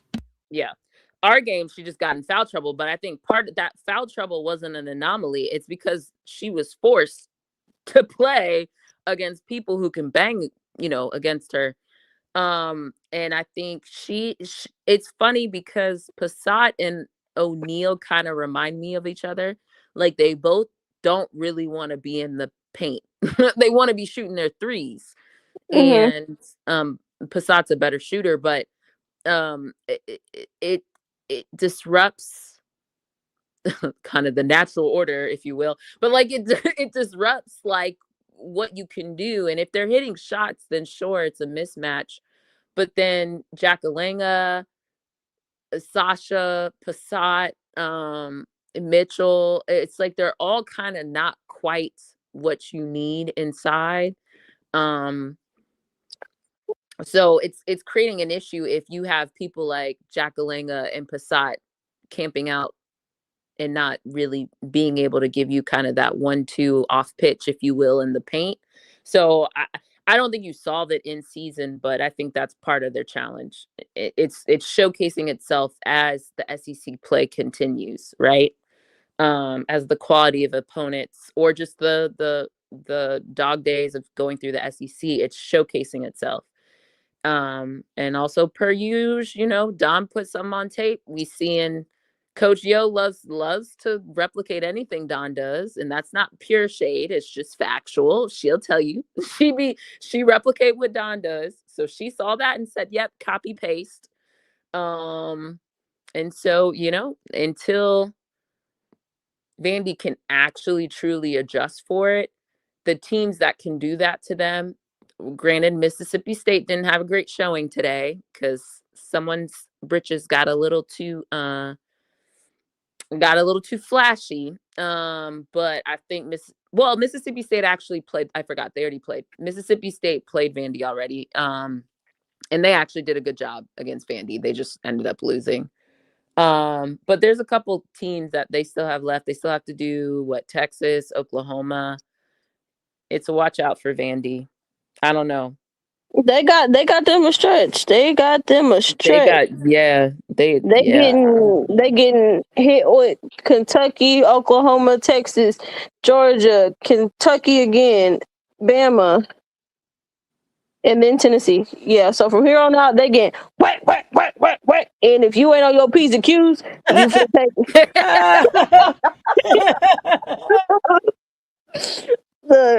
Look, if they not careful, they gonna get drugged through the streets like a rag doll. If they not careful. What do you say? Welcome to death row. Welcome to look. Am I gonna be saying Vandy, welcome to death row? They already in it. I'm gonna give them a second. No, I don't know. I'm so sorry. Yeah, you won Florida. You needed to win Florida, but they not out of the woods just because they beat Florida on paper. No. They get the welcome. No, they get the welcome to death row depending on how they play Kentucky. Because after that, because they get a break right now because they play Florida, so they get to breathe. When you enter death row, there's no breathing in there. Okay, so it's a continuous. Okay, got it. All those games are continuous, and then for the bright side for them, someone needs to help me understand how did Vandy get Oklahoma, Texas, Kentucky? Well, Kentucky is their home and home, whatever, but Bama all at home. It don't matter. It don't matter. For them, I don't know. They be figuring something out at home, so we'll see if they'll figure something out at home. Because it's like our season, right? We were on the road. It's like so the next year they're going to be on the road for all those for LSU, for you know what I mean. So like it just flip flops. Yes. So next season is not going to look cute for them. They're going to be on the road for a lot of these matchups. They better call in reinforcements for next season. They better have the reinforcements on speed dial.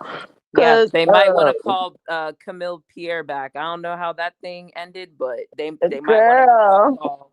It might be both of those sides might be ready to make yeah, you know how you break up with someone, you go out in the streets and you like, you know what? Yeah, the streets are for me. Yep, look, I don't want to be a player no more. I'm not a player. They ready to spin the block. Hold up, wait a minute. Y'all know, hey, they might be once you leave the block, that's it on the block. I done told y'all that now. Once you leave the block, that's it on the block. So if they left the block, that's it. You can't spin back. Now, if you stay I don't know.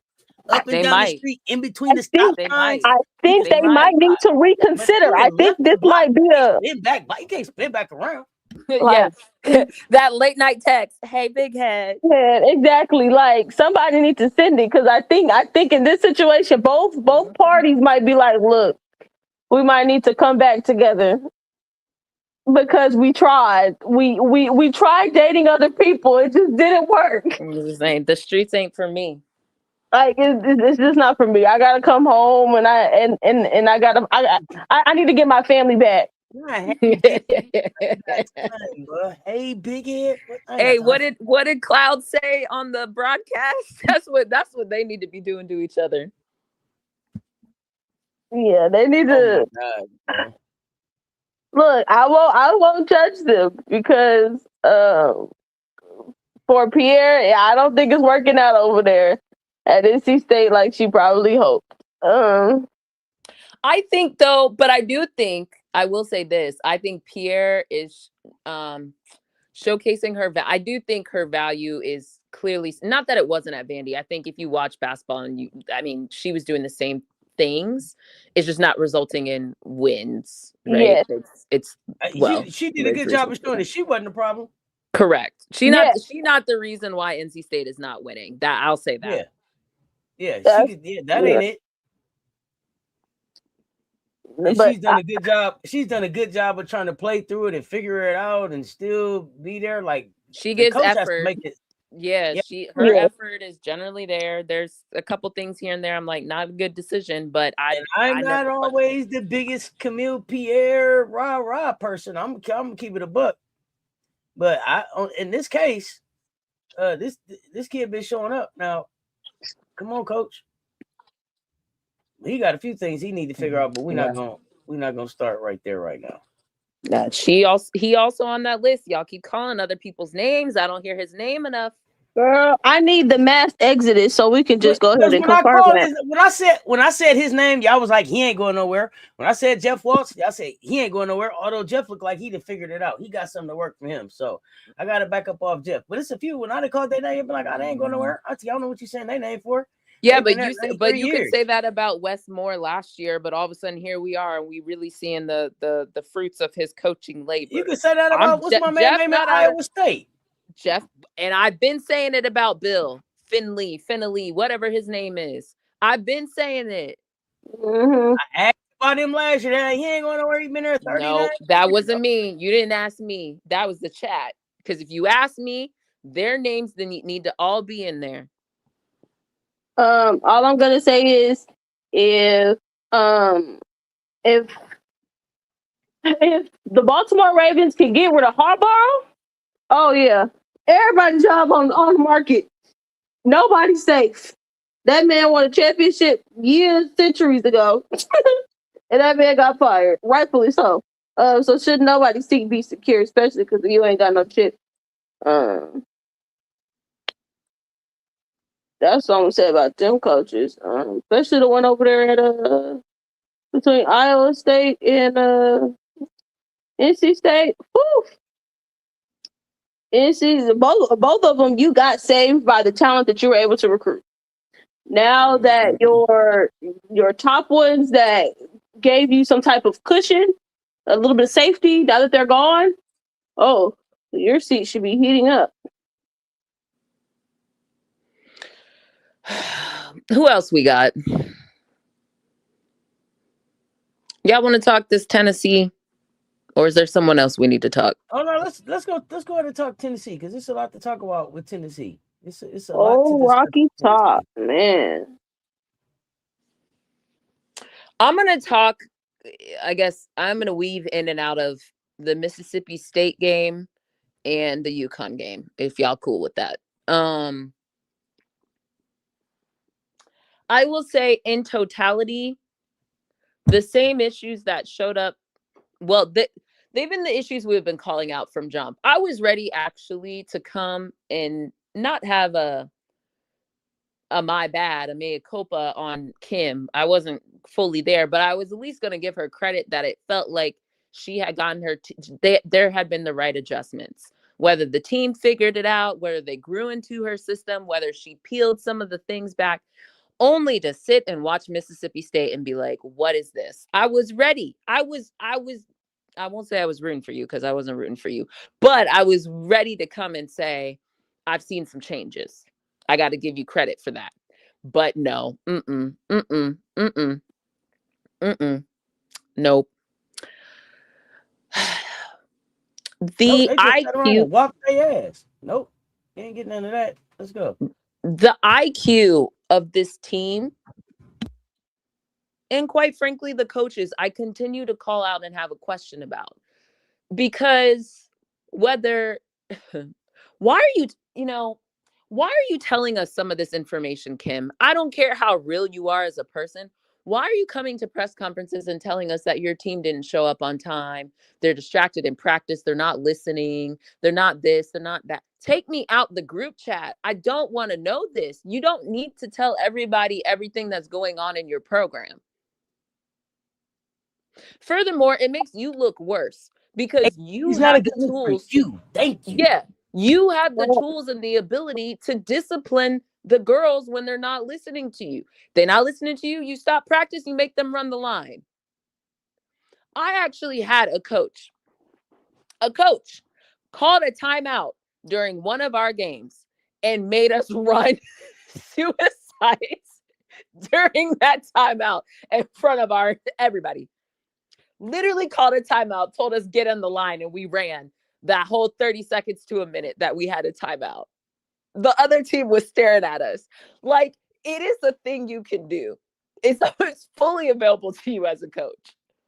And I just don't love, there are ways to get them to listen to you or switch things up. You know what another option is? You play, or let's start with starting lineup, but you change your starting lineup. So I don't even pretend to make sense of it because of the whole math practice points you get, but whatever.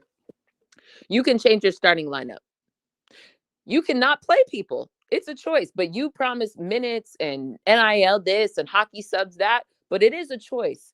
You can put them deep on that bench and you get in the least minutes. Like, these are all things available to you. You're not going to class, you're academic, whatever it is. If they are not doing the things, you know what you do? Just like we had our little presser. So-and-so is not available for this game. Period. That's it. You ain't got to play all them. They not doing the thing, don't play them. Like, what are you doing?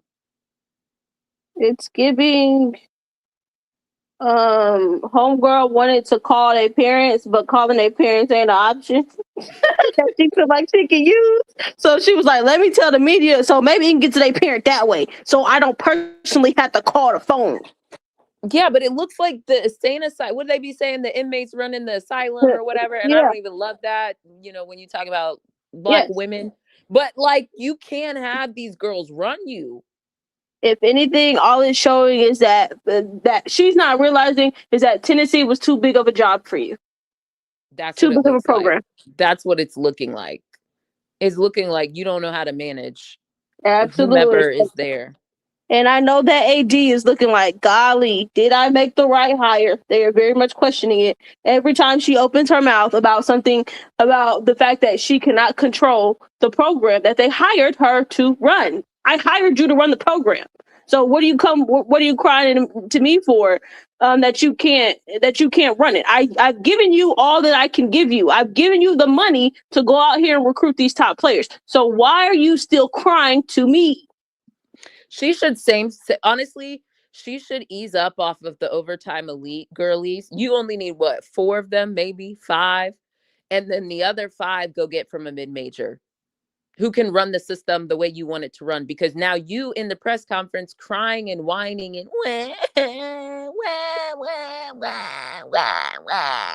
crying to me that they don't listen and they're not running what you want them to run. Okay, why is that our problem? Huh? And no one asked her why they didn't show up to shoot around or shoot or warm-ups. She told us that information. That's weird. And the crazy part is most of that stuff is kept in-house. Yeah. You just don't start them or they're going to get limited minutes, like these are all choices. And then what are your leaders doing? Who are the captains? Because people who have played under me before, people who know my system, those are the captains. Don't do that. You know who it is. But that's the thing, though. She wanted all those vets that were there. She wanted them out, and now they're gone. So you only have her 1 or 2 that's there from last season. Spearman, Cooper. There you go. Who else? Barker, who's supposed to be going to the W. No. Barker wasn't there last year. Barker didn't play under her last year. I thought we were just played under her last year. Just Spearman. I don't know if it's anybody else. Because remember, last season she was talking about how she was trying to get them vets up out of there, how she was trying to move her vets to the background. She sure was. You were crying about how you were ready to move those vets to the background and bring the kids that you recruited to the forefront. Now the kids that you recruited are at the forefront, and now you're sitting here begging, pleading, and crying because you ain't got no vets to set the tone for your locker room. Now look at you. Just look at you. Look at now you. Look at you. Now look at you. I'm over it. I don't care if it's old school. I don't care if it's new school. I don't care if it's school. Fix it. You get paid millions of dollars. Fix it. Literally, that lady, let me give you the exact, that lady makes $1 million annually in base salary. Which is crazy. And then, oh my gosh, she's extended do you all think that the Tennessee system is transferable to the WNBA? No. Not so fast. Sorry. A minute to think about it. God damn. Sorry. I thought you were asking this question. Well, I thought you were asking this question until I saw it pop up on the screen. Okay, that's different. Legacy, woodwork, restoration. Okay, so we've discussed this before, and we were called haters when we did our preview of the season. We specifically had this. I actually encourage you to go listen to it if you didn't. You can go through Auntie's playlists. There's whole baseline thing. Go to our season preview. Because we actually called this out, and I'm pretty sure one of them comments is still there. Mm-hmm. We were called haters, and we weren't hating. We specifically called this out. We don't see the transferability, yeah, of this, because this in and out hockey substitution, that's not what they do in the W. The IQ, and you're not being able to defend, and you're constantly making turnover, you're not going to get that much leeway in the W. If you do, there are a couple instances. You probably on a rebuilding team, but only so many people can be on the rebuilding team, and that's not up to you. So it doesn't feel like it's like the transfer of skills that is coming from this program. Because the only people thing that's who are transferring is the athleticism. Cardio, sure. But what good is athleticism if you're not constantly on the floor to demonstrate it? Exactly. The best ability is availability. And if I can't put you on the court because I don't trust your IQ, then what? Because mind you, this is the same thing that happened for the UConn game today. They were shooting hella threes. They weren't going in at the beginning. Then they started going in, and then they stopped going in. And then you saw the final score. So the problem that I have is there doesn't seem to be any adjustment. There's never an adjustment, good or bad. And I think that's the challenge that I see with Kim. And Kim is almost really stubborn. It's almost like, this is my system. I want to run it, and we're going to run it come hell or high water. You know what I mean? And it's just it's not working. And then you heard her today in her presser talk about, well, now we have proof of concept. Girl, it's halfway through the season. What you need proof of concept for? Also, in the wise words of Chloe Kitts, is it really the blueprint if you didn't win? Girl, you didn't win. So what's the proof of concept? You didn't do it all 4 quarters. So what does that do for you? You beat UConn last year. Your proof of concept was last season. What you need this season for proof of concept? I don't understand.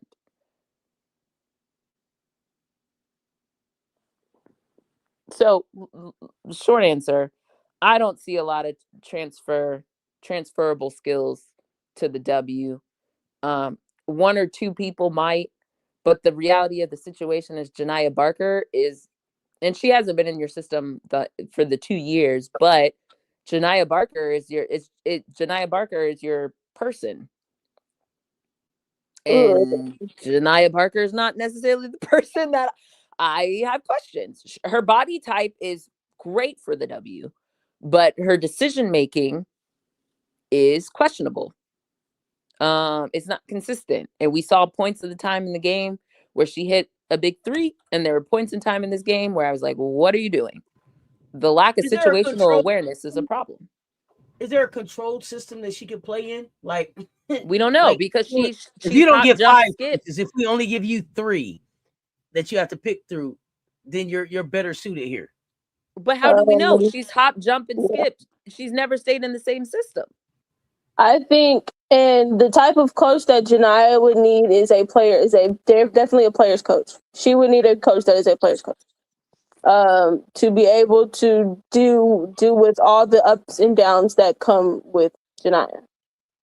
Because there's not many coaches that are going to be, again, especially at the Dub, and they're not going to want to deal with, and not even just Janiah, but people that are going to come out of this Tennessee system, the things that they're going to be lacking in, and IQ, feel for the game is going to be another problem. IQ, feel, some coaches, depending on the team, they're not going to have a lot of patience. Okay, so let me ask you this: It's going to be an expansion team or a rebuild team? That's Janiah's hope in my mind. Oh, wow. Okay, let me ask you this. Well, at least you didn't say she needed, start learning Mandarin. Okay, listen, but here's the thing. I need Okay, to see if they extend rosters Don't do that. or Don't do not. that. No, But I I purposely low-key didn't say think, it. but I I need to see low-key if they're think, extending rosters. Okay, or not. let me ask you this. Do you think that there are certain players in college that should forego trying to win a natty to try to match with a coach that can develop them? Like, hey, look, since your yes, skill set isn't really that you should be trying to get a natty, you should be trying to play for somebody that can develop you. yes, I would argue. Sorry, go ahead, Brittany. there's only one team is going to win the natty every year. Only one team is going to do it. So you should be looking to go to a team that is going to, and specifically to a coach that is going to develop you and prepare you for the next level, while also that is able to also win at the same time. For some people, they're able to do that. Speaking of proof of concept, there's only so many that have that proof of concept, even just development. Yes. How many developing coaches are there in basketball, in women's college basketball right now? How many? Yeah, you don't have to name them. I mean, if you would name them, that I'd be delighted. But if you just want to tell me how many, that's cool too. At most 5. Okay, fair. And really five with a proven track record. Correct. And of the 5, I think only 2 you can compete for a championship and be developed simultaneously. And furthermore, let's actually go even further than that. The 5 are like anyone, anytime. That doesn't mean they're able to develop multiple people simultaneously. Okay. You feel me? Okay. Yes, and I think some of these players, the realization for some of them doesn't happen until like senior year or junior year, where it's like, okay, their junior season's wrapped up, and it's like, yeah, now I'm going to get in the portal because now I want to go somewhere that's going to develop me into being ready for the WNBA. When development doesn't just happen in one season. Correct. You're not developed in one season. And the way that people keep moving, the people in the portal, there's only really 2 teams, and they're the same 2 teams that can compete for a championship, have been able to quote unquote prove development out of someone out of the portal. And I actually think with a player like Janiyah, I think she'll work well on an expansion team, but specifically an expansion team that has like those proven veterans, like a veteran like Tina Charles. Not specific, because you're not going to get Tina exactly, because Tina's probably just going to stay in Connecticut. But and how many Tinas are there? Not a lot. Not many. Because the other part is you still have vets that are still. A lot of the good chunk of the vets in the dub are still playing to still play basketball. They're not playing to really teach. They're playing because it's like I still have the ability to play. I can still play to the top of my ability, and I still want to compete, and I still want to win a chip. So it's hard to find those vets who are like, all right, they've done all these things in their career, and they're ready, and they're okay with just being someone that teaches the. I would put Alicia Clark in that category with Tina. Alicia Clark. I might put Steph Dolson in that conversation as well. Yeah, I think she's now shifted into that role. Well, yes. We'll see what decision she makes this offseason.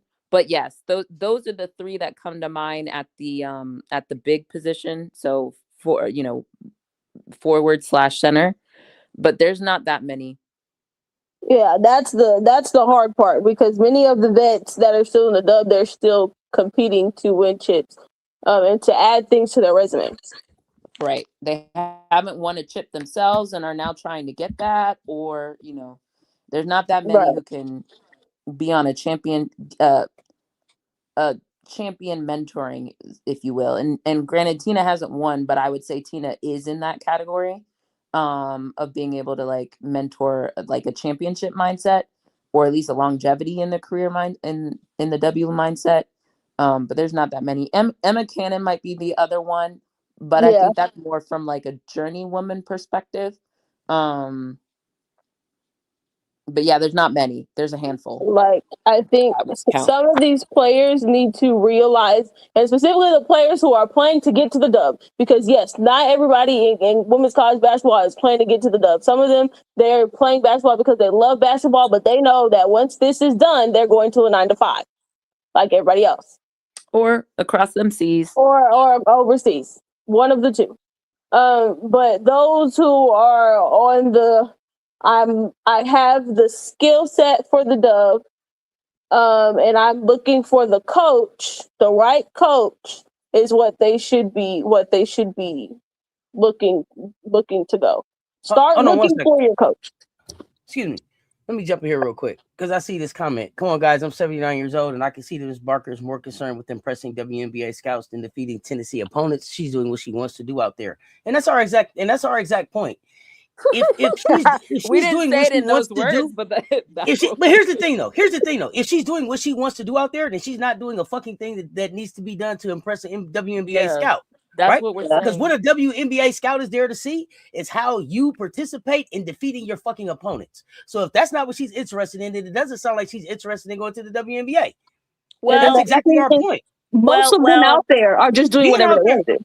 Being out there just doing whatever you want to do is not going to get you in the dub, because half the shit that they're out there doing ain't even what scouts is looking for. I'm sorry, go ahead. No. I will disagree a little bit. I mean, that's how it should be. But I think what we have seen is that some of these scouts, and depending on the organization, the ones that are not championship organizations, and I mean that top to bottom, left to right, flip it, reverse it, they might bite at certain types that don't really contribute to winning consistently, because oh wow, they can dunk the ball, or they can jump high, or they look like a W. And so I do think those are few and far between, and you're more likely to get that with a rebuilding contending organization who is going to take the investment approach in her. So it doesn't lead to winning though. Like Jania's not getting picked up. I can see that I could see that at a certain point, but where women's basketball is at right now, it ain't nobody. There's no organization out here that got no time to be playing around. That's why I'm looking at the Sky Go Sky like, what's I was like this. It's too much money out here for y'all to be playing around. Y'all gonna mess around and miss the boat. You gonna mess around. You gonna mess around and miss out on the money, homie. Yeah, there's a couple of them out there playing around. Sparks, I'm talking to you too. You out there playing. I was gonna say they're not the only one. I'm so sorry, but they're not the only one. But I think Jania, I'm interested to see whenever the season starts, whenever the draft happens, where Jania is picked, because I think if I had to take a true educated guess, I think there are certain teams that have completely X'd her out. Like, I'm not taking her unless she's available in round 6, and there are not 6 rounds. You know what I mean? Like, yeah, I do think there are teams like that. Yeah, Sydney, that's what I'm saying. Losers impress losers, and winners do winner shit. Yes, that's losers impress losers. But it's true. Look at what's transpired. Some of this stuff is like they're making decisions because this person's popular or whatever, but it doesn't fit what they need or doesn't fit their timeline. So, like, I'm not gonna say, no one is ever gonna pick Jania. Like, someone will. The question is, I'm not saying that. I'm not saying that. No. I'm just clarifying. But I am saying there are some of the winning organizations who will not take her unless she's like literally available in the 3rd round, or they'll sign her on a training camp contract. I don't think she's going to drop. So let me ask you this, but that's what I'm talking about. Could Jania Barker get to the WNBA and catch the Nalissa Smith train? What does that mean? What does that mean? What do you mean? Get to the right organization and win a chip and contribute. We also have to remember a couple things. Nalissa was like a Wade Trophy winner coming out of Baylor and a champion. Yeah, that's what I'm saying. Yeah, I know. No, I'm adding context. Number 1 overall pick or number 2? She was number 2. So all that transpired, and then she was able to catch the win. I think Jania is not even in the Nalissa Smith originally. Does she have Nalissa Smith level talent? You don't think so at all? I think some people may look at her talent and say that, but at the end of the day, she hasn't won. And I'm she hasn't asking that because consistently been in the org. called her a poor woman's I Nalissa saw that. Smith. So I that's what saw I'm that. I disagreed with it. What? That's crazy. No, This I is where, think so this is where the question is stemming from. Go ahead. And this is where you have to give Nalissa, not you, Auntie, but the broader public has to give Nalissa a little bit more credit because Nalissa was a champion at Baylor. Nalissa stayed Absolutely. at Baylor when her old coach who recruited there decided to hump, drop, skip over down to Baton Rouge. There's something to that. True. No, but you know what I mean? There's actually something to that type of mindset and behavior. Again, you've articulated the reasons why Janiyah has left her organizations, but she still has left multiple organizations and has not won at one of them and doesn't have an individualized trophy to show for it. That to me is a different situation than Nalissa. And that's what brought my question about, are there players who, hey, you chasing the chip and you should be chasing the development? I don't even think she's chasing a chip. Maybe you didn't really like it. I think she, but I think she, I should say, I think that she sells it to herself as chasing the chip. Like, I'm gonna go for a chance to win, and she's not saying to herself, "I'm finna just go do what the fuck I want." Like, I don't think that's what she said to herself when she's getting in the portal. Yeah, but then why are you finding that with the UCLA move? Even though, go ahead. What you say? Say it again, Brittany. I would see that with the UCLA move. So I'm going to UCLA to win a championship.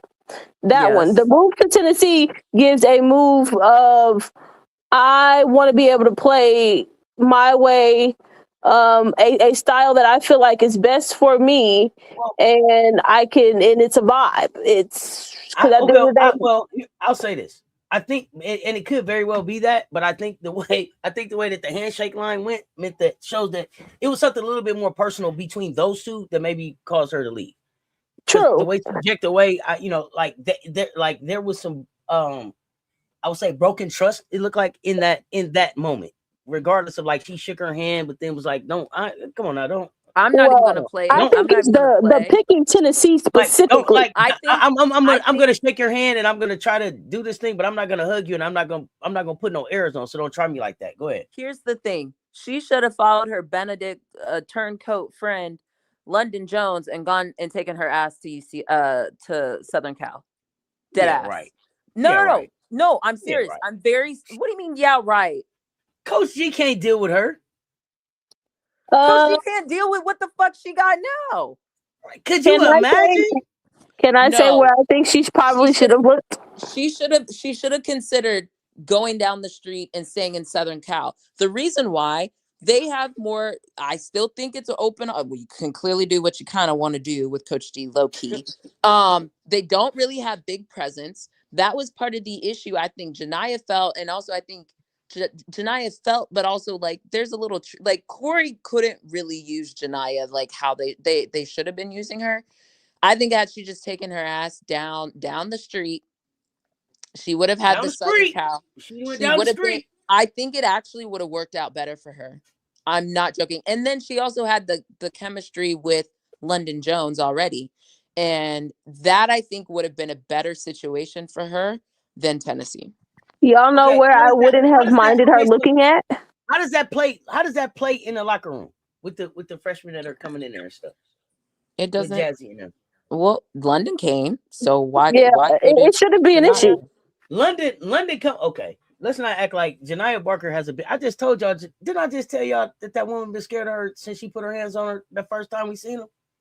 Janiyah Barker has a big personality.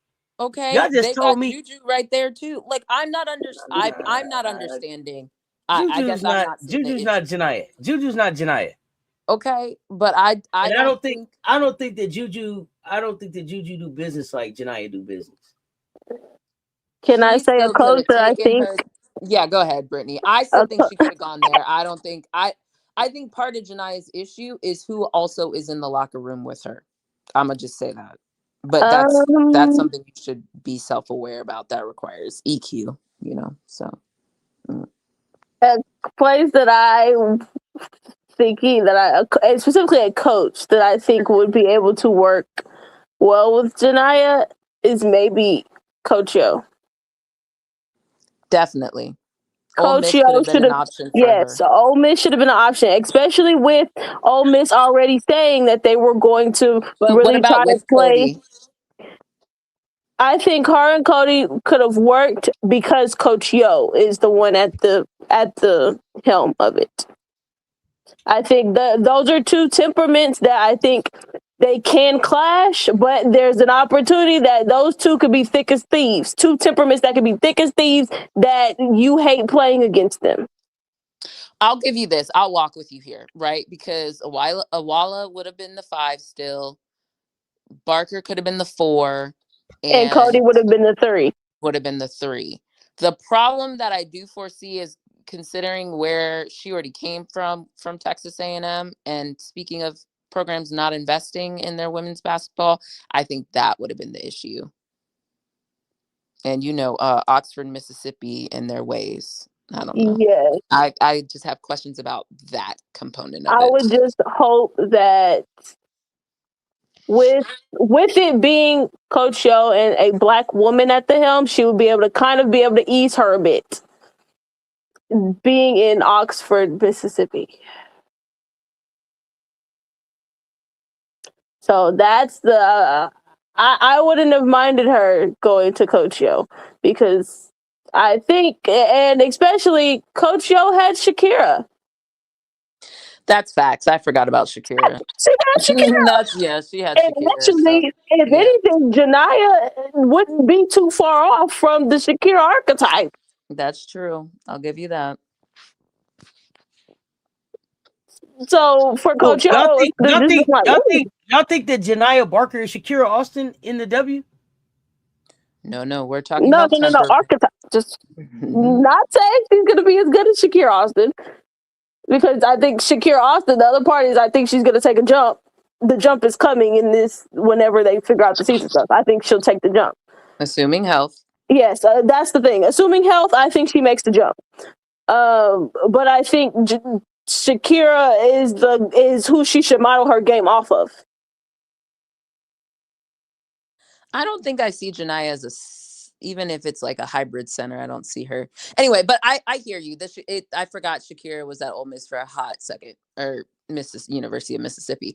So yes, that actually would have worked. That would have worked. That would have worked for sure. So it would have been a little interesting. I think I don't mind Janiyah leaving UCLA. It made sense why she left UCLA, but making the move to Tennessee just did not make sense. If this is first off, if it's a development conversation, doesn't make sense. If it's a championship conversation, doesn't make sense. So it's like, what is the move to Tennessee for?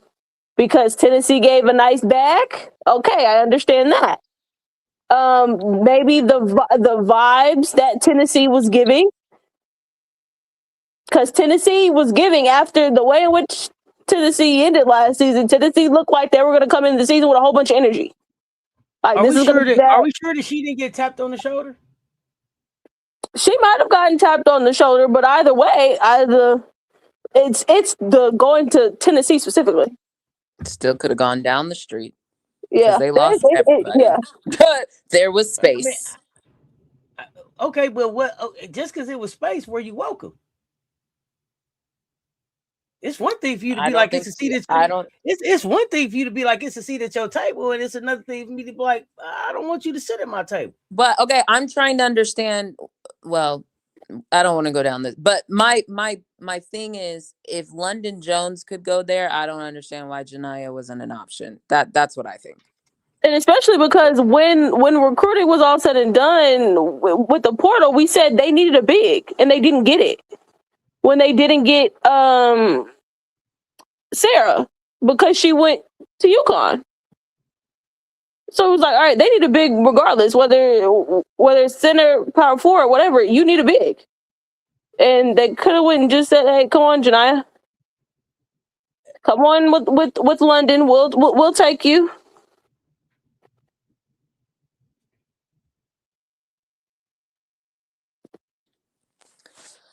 Do we have anything else to say about Tennessee? I think they were their issues for the UConn game were on full display, the good and the bad. More of the same. Janiyah won a Hall of Fame coach. She won a Hall of Fame coaching. Okay. Who's fame? Who's Hall? Literally. Who's giving her that? Because she's not getting that over there in Tennessee. Y'all know FM is messing with y'all. I know. I just said who's Hall? Who's Hall? Don't fool. Don't.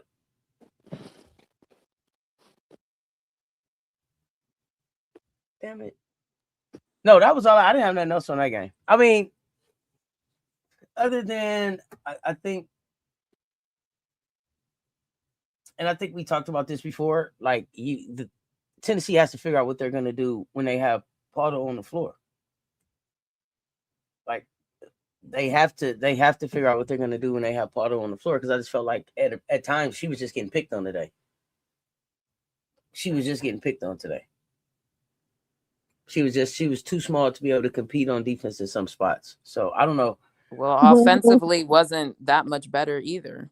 And you know what also makes it a question that doesn't make sense? Oh, let me go look at her line. I thought she was dropping threes today. Was she off? Hold on. Let me go check her out. What also doesn't make sense is why in the heck are you recruiting Special K when you have the Paldo twins there?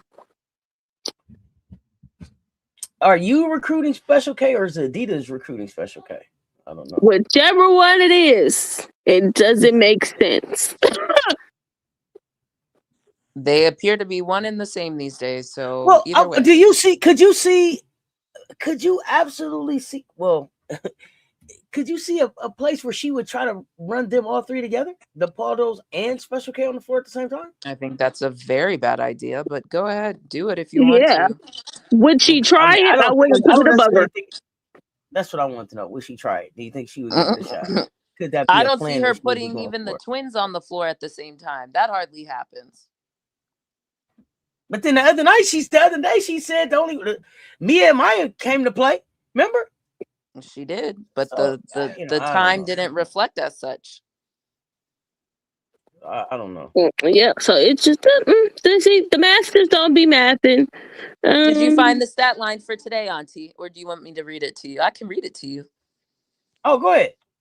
Okay. I was waiting on ESPN to load up, but if you got it, can you still hear me? Because sometimes when I change windows, I got you. Out.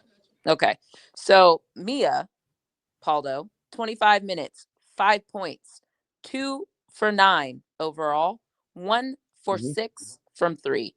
2 rebounds, 4 assists, 4 turnovers, 2 personal fouls. Wow. Okay. Yep. So I don't know what game you were watching today, but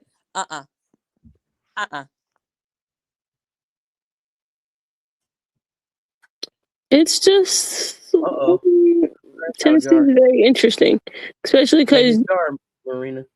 Oh, I'm sorry. Go ahead. Marina crashing out. Oh, I forgot to turn that on. She just got a text. I don't know what she said, but yeah, they teed her ass up. Wait, Illinois beat Washington? Yeah. Wow. As that gave me my new Sessanese word. It was a lot of basketball going on today. It was just a lot of basketball going on today, bro. Yeah, Washington.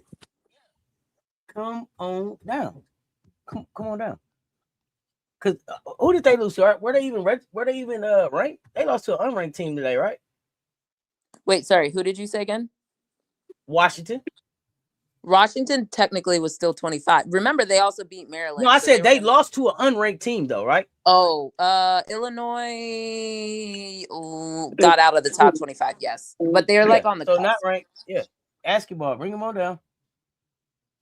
Sheesh. They might stay at 25, though, because they beat Maryland. I don't know. Who knows what these voters are doing. Yeah, you're right. You're right. Maybe they was just tired from beating the team the other day. I don't know. See, wait, they were at home? Oh no! Right. Didn't we say Washington is very interesting? They did have to go from Maryland to Washington. I be telling y'all that Big Ten travel is no joke. Literally, it's dumb. It's so because y'all want to play some football. It's stupid. Which is crazy because it was like, why? You're doing all this for football when they have a whole week off. They only play once a week. And how come you couldn't do what Notre Dame did and kept all the other sports in the ACC and just went independent for football? But Speaking of Washington, y'all talk double overtime game with Maryland? I thought we did. Yeah, I said Alucci's good. When we were talking about Maryland earlier, yeah. we didn't go deep in it. Yeah, I thought we did. We did. We Washington didn't go deep is very add your 2 cents if you want to say anything. I was gonna move on to the DPOY Watchlist. Oh yeah. Oh god. Things that you guys want to talk about with that? I did. Let me short it. I don't know who's on this. This list doesn't make sense. This list doesn't make sense. The list never makes sense. Do people realize the D stands for defense? No. And defense. No, they think it's the most desirable player of the year. That's they must. The D stands for something else. It can't be defense, because y'all literally just took a spreadsheet and sorted on who has the most defensive rebounds. It feels like who has the most blocks and who has the most steals, and that's who made the top 5 made the list no matter what. Like what? But again, we've already determined y'all don't be watching. And if you don't watch basketball, I don't know how you could come up with a list of defensive players. Except for you can. There's a statistic. There's advanced statistics that at the very least you could use those. Like, I don't even really think they use any advanced stats. They're not even using advanced stats. They're not even using advanced stats. They're using some made up thing, and I don't know. Maybe charges drawn. I don't even know. Oh gosh, I hate the charge stat. I hate the charge stat. And then certain people want to cry about who isn't and who isn't on this list, but in actuality, some of the people that were left off are not really the best defenders, or they haven't showcased it this year.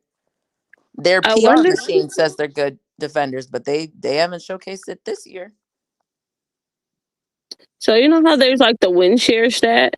Yes, there's one. Yeah, defense. I was like, I wonder if they even use the defensive win share stat, because I think that would give you a little bit, a little bit of help. At first they was acting like they was using rebounds and steals and blocks. Now it's none of that. I don't know. It's none of that. No, they are using some of it, because that's how shares. Go ahead. That's how some of these people are on this list, because there are people here who get a lot of steals, but are part of the reason why they're put on the bench is because they're not defending. Can we pull up the list? Because I remember some of it, and I remember some names that just had me like the math thing, y'all. What are y'all doing? When someone said coach reiterates part of the reason why they need to learn how to play defense, and then their name is on this defensive list.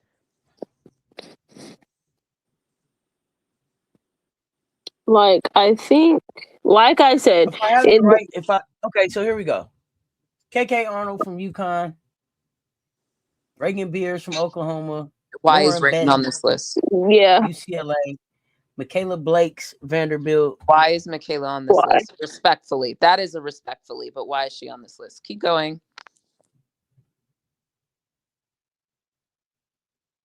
I'm trying to share it. Let's see.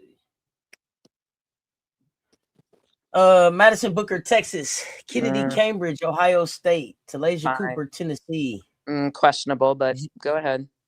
Julia Dallin, Portland. Jazzy Davidson. She has a lot of blocks. The Portland girl has a lot of blocks. That's why she's on this list. Joyce Edwards, South Carolina. Toby Fournier, Duke. Madison Francis, Mississippi State. Malaysia Fuwali, LSU.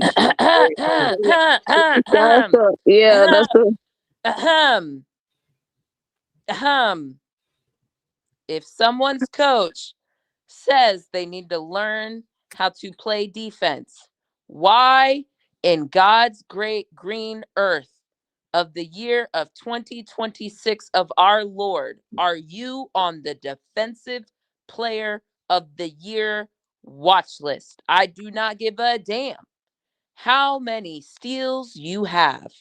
If your coach says time and time again, you need to learn how to play defense and you will be supposedly in the game more.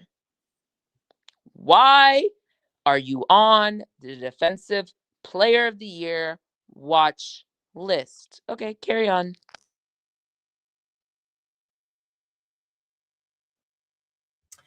All right. I mean, I get what you're saying. Roy Harmon, Texas. Jordan Harrison, West Virginia. Hannah Hidalgo, Notre Dame. Uche Izoje, Syracuse. Raven Johnson, South Carolina. Rashonda Jones, Michigan State. Latasha Lattimore, Ole Miss. India Navarre, North Carolina. Camille Pierre, North Carolina State. Nyciera Pryor, Texas A&M. Clara Strack, Kentucky. Sarah Strong, UConn. So, I'm sorry, just for clarity, the only LSU player on this list is Malaysia Fawili. That's correct. Interesting. Dang, Rashard ain't on it? The only player from LSU on this list is Fawili. Repeat.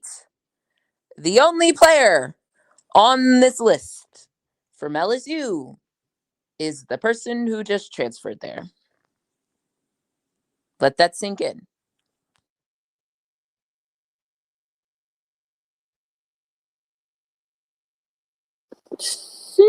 Oh, but you know what else though? You know what else? You got to finish that though. And she's on this list with the defense that she learned at South Carolina because she hasn't had time to learn the defense that they're going to teach her at LSU. But I don't want to get specific or anything. But basically, that's what we just found out, right? But okay. I was told this said individual does not know how to play defense, and same said individual was not in games because they weren't in at the end of games, supposedly with the ball in their hand or whatever else got added to that statement over time. So, I find it interesting because I was told there's someone who's really good at defense on their team, but they're not on the watch list. So, fascinating. Makes sense. Anyway, the person who should win is Raven Johnson. The problem that I have is this award is very skewed and biased towards bigs. And I went and took a look at the past winners, and they are bigs. And I just think that Raven has enough to really demonstrate. For example, 2017, Tierra McCowan won. She's a center. Christine, I always forget how to pronounce her last name. Anigwe, power forward center. Then Dee Dee Richards won. She's the only guard that's won it in the past 10 years, shooting guard. Then Natasha Mack won it. Strong small forward. Aaliyah Boston won it. I forget why there's an asterisk there, but she won it. And then maybe she was unanimous. Anyway, Aaliyah won it. Then Aaliyah won it the next year, and then Cameron Brink, and then Lauren Betts. So there's a trend here, and that they, in my opinion, value blocks a little bit more than. Well, this is also this is a conversation though. This is the same conversation that's being had in the dub. The voters are struggling on how to look at guards defensively, because it's easy for them to look in, because most of the time for guards, their stats aren't going to be rebounds.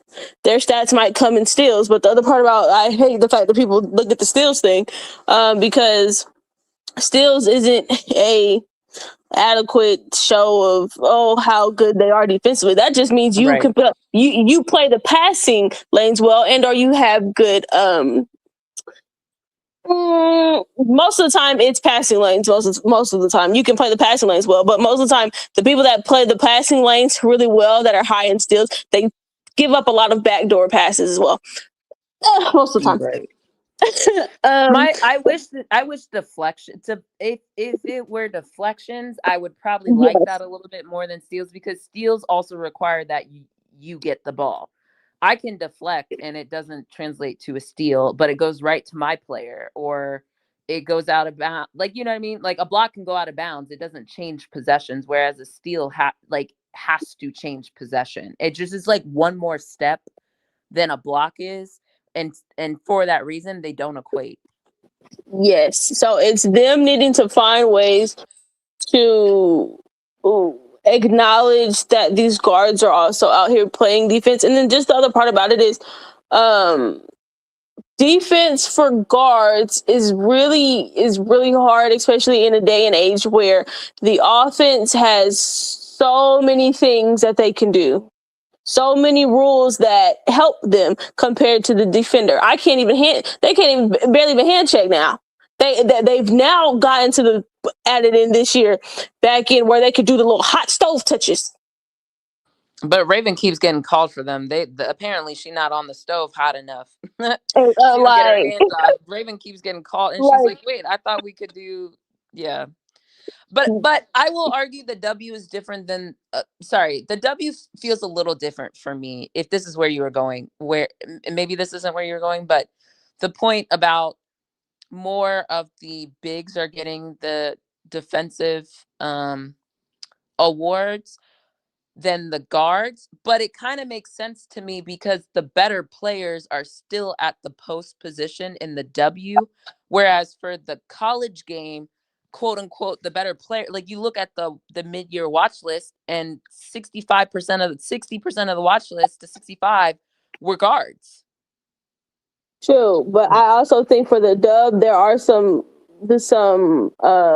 guards that do play. Yes, they do. Yes, so that because I know that was one thing that they were upset about. The guards were upset about because it was like, okay, well now that we've gone positionless, okay, well now you have your end of the year, your when you look at all the players that are on the defensive first team, okay, all of them are forward centers, and there's like one guard.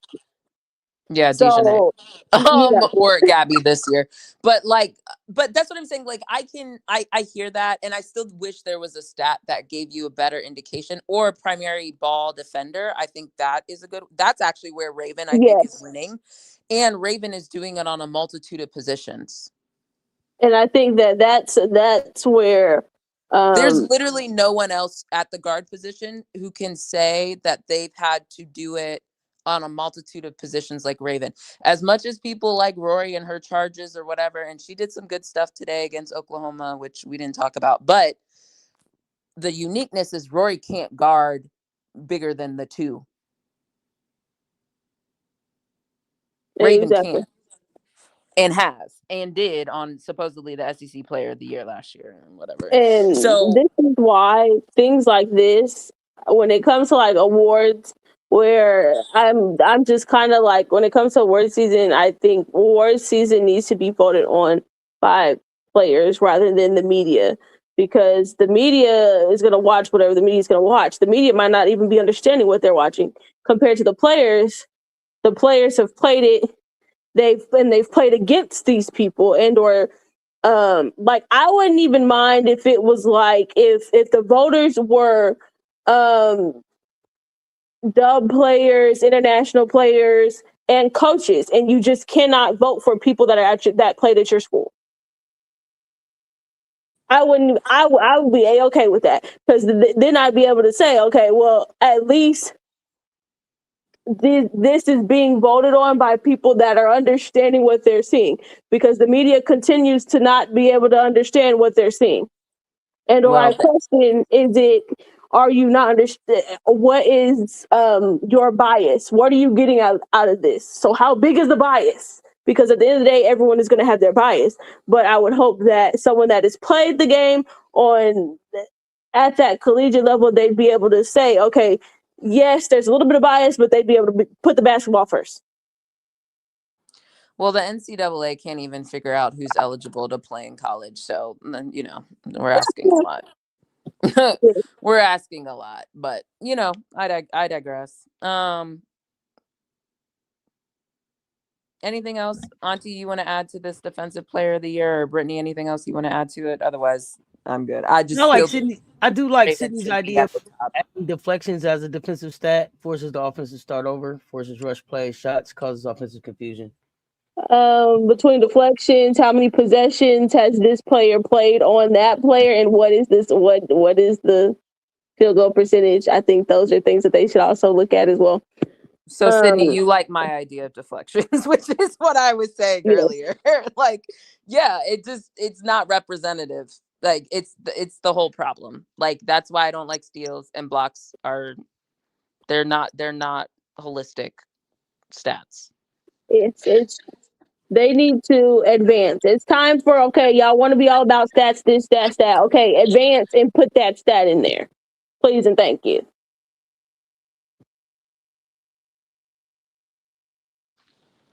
They count it, by the way. They just don't give it to you.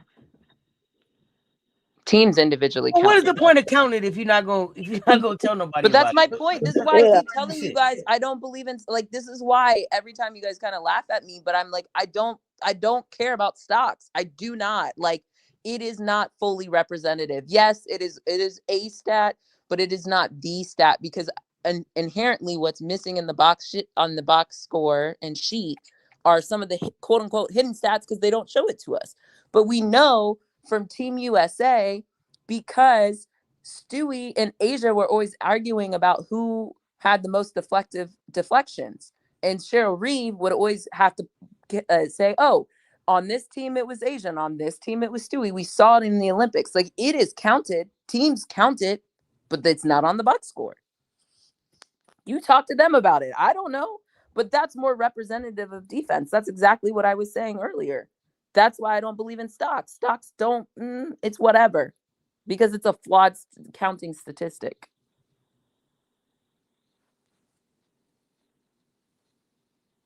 But unfortunately, that's what we have.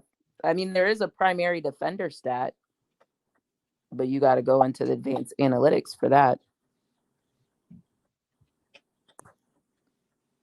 But all I'm saying is Raven should be higher on people's list. But when I hear about who's going to win it, it's Sarah Strong, is what I've consistently heard. And I'm not saying Sarah's not good. I'm just saying I wish there was a way that we could easily compare quality of opponent and what's going on in the game. Because let me ask this though. Raven is outpacing people in her position defensively. With Sarah though, and y'all tell me I haven't watched enough Sarah probably. Are you calling on Sarah to like, hey, one-on-one, go shut them down? On ball, go stop them? Is she that type of defender? I'm not. I think she can hold her own. The other challenge that I have is, like, today, I think there were a lot of fouls that should have been called on both AZ and Sarah, and they weren't called. And then the other part is looking at the makeup of their team. It's like, okay, you're the only positions that they're asking her to defend are what? 3, 4, 5? 4 or 5? Not true fives. I think it's 3. Yeah, not true fives, but at least 3 and 4. Yeah, I mean, that's part of the reason why they have Sarah, right? Sarah is supposed to be the 5. Yeah. So, and the other part about that is, like, okay, they're not asking her to defend guards. That's what the other person on their team that's on this list is for.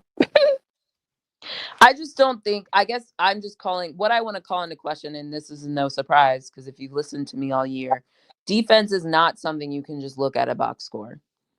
As the box score is currently constructed. And it requires you to watch the games, which is my whole issue with these voting and this and in general. If you don't watch the game, you sure as hell can't give me any defensive analysis. Like, there's just no way. There's no box score that's going to give you it. And while Hannah also has a lot of steals, I also have an issue with how she plays defense. So it's going to be a perpetual issue because of how things are done. So I just wanted to call that into, question. And I want to say Raven should be getting more pub, but, here we are. Raven always should be getting more pub when it comes to us, but people will say we're being biased, but the numbers say different. It's not even just the numbers, just watching the game. It's different. It's like if you watch the game, you would see it. Like people got to see how many plays Raven blows up. Correct. Raven be blowing up plays. Like multiple coaches have been on the podium and said that this season alone. Vic told you it when he was crying in his halftime, and his post game. Who was the woman? Was it Gottlieb?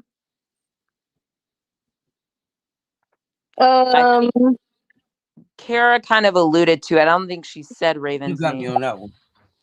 It was a woman, and she specifically said, and it wasn't Finley's shadiness. It was definitely a woman, and I want to say it was somebody in the SEC. It might have been Shay Ralph a little bit. There was someone who specifically called out Raven and said Raven, it disrupts. It was either, I think it might have been Gottlieb. It's definitely a woman in the SEC though. It's someone we played recently, but was it Bama? Oh yeah, it could have been Curry. It could have been Curry.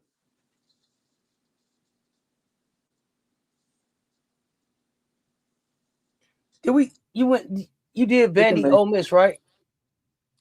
Yes, we did. So are we at the Gamecocks now, or you got somebody else? We can just move on. Oklahoma, Texas. I don't really have much to say. No, I don't have much. I don't. I really don't. Like, said enough about Oklahoma. I still don't. That's it. We have an L in our column, but Oklahoma, I mean, they fought. Good for them, but I also think that's a little bit reflective on Texas, too. It's just, I don't know what to make of a lot of people right now. But, Oklahoma. Well, I mean, this was a game that Aaliyah didn't finish on the floor. Like, she had a freshman game. She had to sit down, correct? She's had multiples of those, but yes. She will shoot them out of the game. And as Brittany said earlier, which I agreed with, why is anybody shooting 20 shots a game? This has been always my issue with Chavez. I look at the box score and I see she shoots more than Peyton. And Peyton, an example like today, Peyton only had, I think, like 9. I forget her attempts, but she was like 5 for 5 at some point in the game, or 3 for 3 with like 15 points. But like, or 3 for 3 with 9, 15. I don't know. It was a lot. It was like a high efficiency. And maybe it was 5 for 5 with 15. But she had a ton of points. She was efficient. She was doing pretty well. But yet Chavez has like 2 or 3 times as many attempts as she does. And this continues, which is why I said the way in which she played and the way in which they specifically played against South Carolina was a one-off. Because I am not one to believe that a person that chucks shots is just going to magically stop chucking shots after one game or after 2 games. It doesn't work like that. In part because of the way in which they see the game. So for her to fix those type of things, that would require her and the coach to work on that over the off season, because it takes time, because she has to be able to see the game differently. Because right now she thinks she can make every shot that she takes. Or she thinks that every shot is a good shot. So you have to teach her what shots do you want her to take? What shots do you don't want her to take? What are good shots? What are bad shots? She has to teach her that. But in the very beginning, she wasn't telling her that. Now that you've gotten to this point in the SEC season, now after that 3-game losses, that 3-game loss streak, then you wanted to sit there and tell her you didn't want her to shot chuck. You wanted her to take these type of shots, not those type of shots. You should have did that from the beginning. So now you've gotten to the point where, in part, you've seen her do it once because you've seen her do it against us. So now your expectation is that she's going to do, like, okay, now you need to continue to do that. And here comes the Texas game. And what is she doing? She's back to doing her shooting you out of the game. So now she just decides to go with, okay, yeah, you need to come sit next to me. But the other part about it is, you should have did this earlier. But hey, like had they had that conversation earlier, she probably wouldn't shoot as many shots as she shoots, and specifically as bad as shots that she shoots. She would be seeing a difference Correct. by now if they nipped it in the bud in the beginning.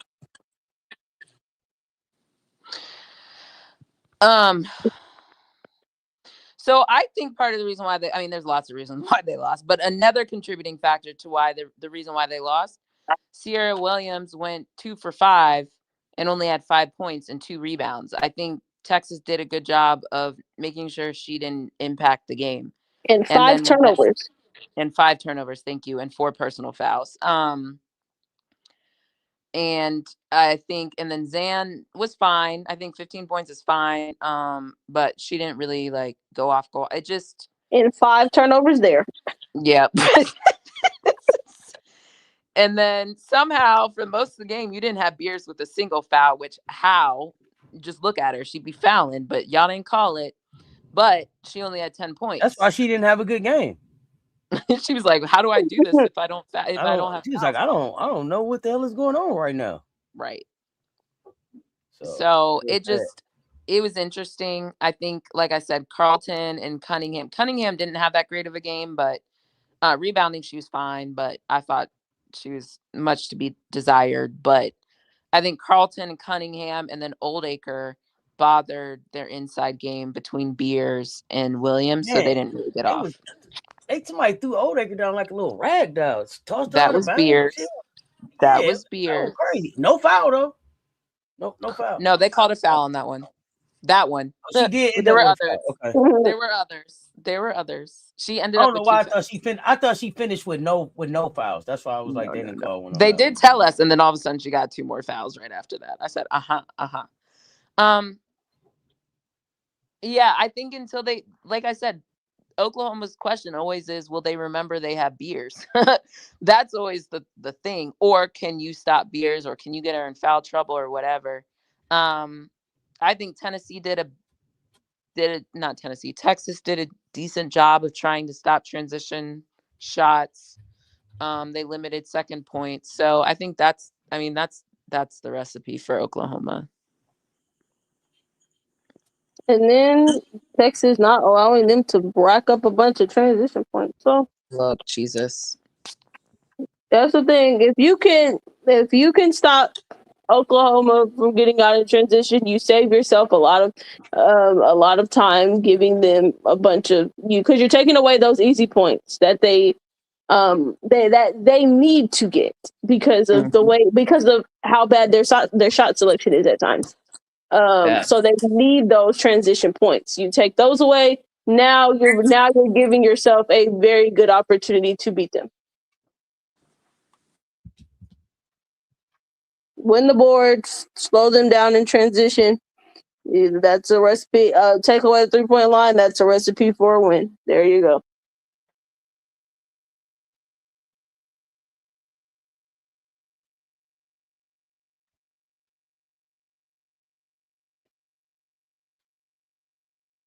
Yeah. Anything else y'all want to talk about on them?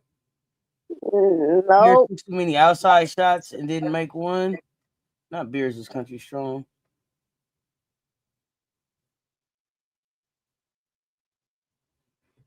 Oh, and then the other part is like on Beers, like, do your work early. Back. Yeah, how back are y'all now? How back? How you feeling about being back? I don't think they feel like they're back. Back to what? Especially losing to Texas. I don't think they feel like they're back no more. They were so back. It was all good just a week ago. It's okay. They so back to the L column. So back.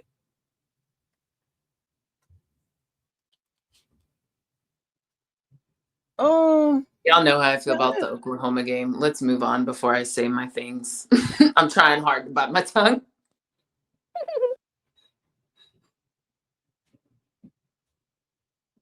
Oh yeah, no, we can move on. We can go to South Carolina Auburn. Standing ovation for Maddie, player of the game. Thank you. Absolutely. That was a signature Maddie Mouse game that we've all been waiting to see. Her signature game. There it was on full display.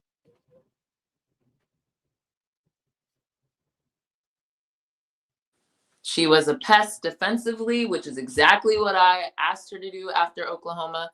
She's had 2 good defensive games in a row. Clearly with Michaela, she did what she could against Michaela, and she did it for a long time. So that was sufficient. She held serve. Then the minute she got into Auburn, she turned that energy up, the spark off the bench we needed, gave us energy, got in the passing lane, deflected, got a layup, boom, no notes. Good job, Maddie. Perf. Absolutely. 9 points, 2 rebounds, 6 assists, 4 steals, and only 2 turnovers. Love to see it. Love to see it. Highly efficient. Took good shots. I didn't feel like there were too many. There may have been one time where I felt like the ball was moving around the horn. I was like, shoot it, Maddie. She didn't shoot it, but we ended up getting something better, which I was like, fine. But other than that, took the shots in rhythm. Good stuff. Mm-hmm. Another player that had a silently really good game was Miriam. Yes. I think after like these last couple shows, people been asking, "What about Miriam? Why didn't Miriam get time?" As they said on the broadcast, Dawn just told her like, "Hey, this that's just how it's shaped up to be. It's not something that you're. It's not something that you're not doing. It's just how the game ended up going. But in this game, she got the opportunity, and Miriam, that was probably the most aggressive that I've seen Miriam be. And specifically her being aggressive to get to the free throw line. Homegirl got to the free throw line 8 times, made all 8 free throws, 5 rebounds, 1 block. Like, yes, it was a really great game for Miriam. And then I also liked her defensively when she was switched out on guards. There might have been like one play that she specifically got beat, but like for the most part she didn't jump at him. She stayed down and then just moved her feet. She moves her feet really well. And then not biting on any up fakes or anything. So yeah, great game for Miriam.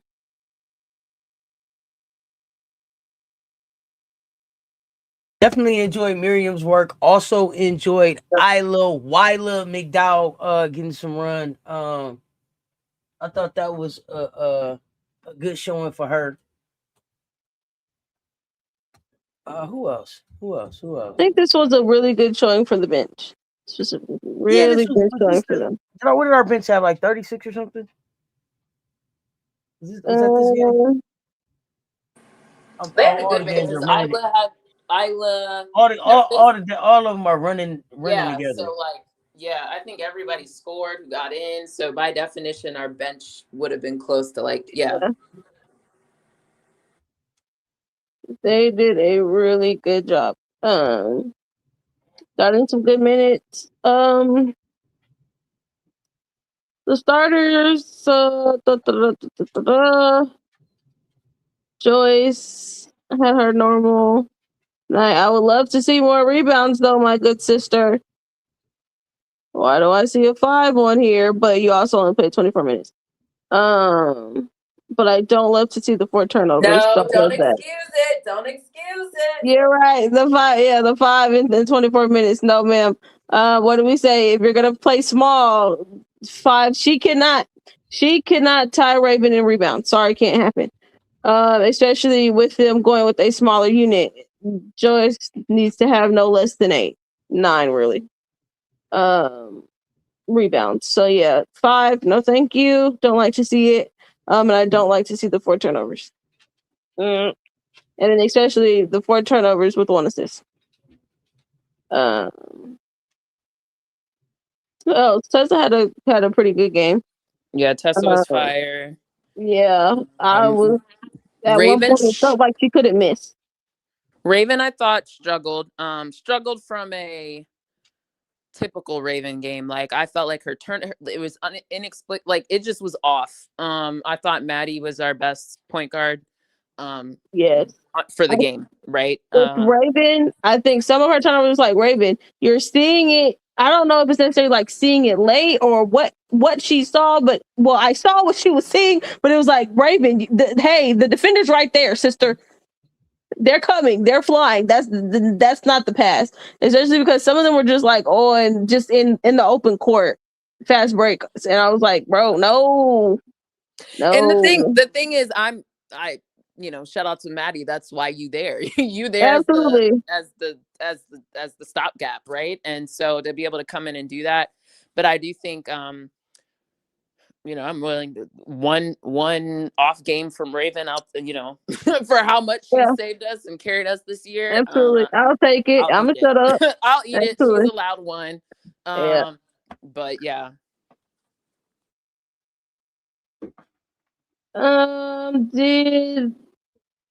Did Dawn say anything about Gotti and Latson?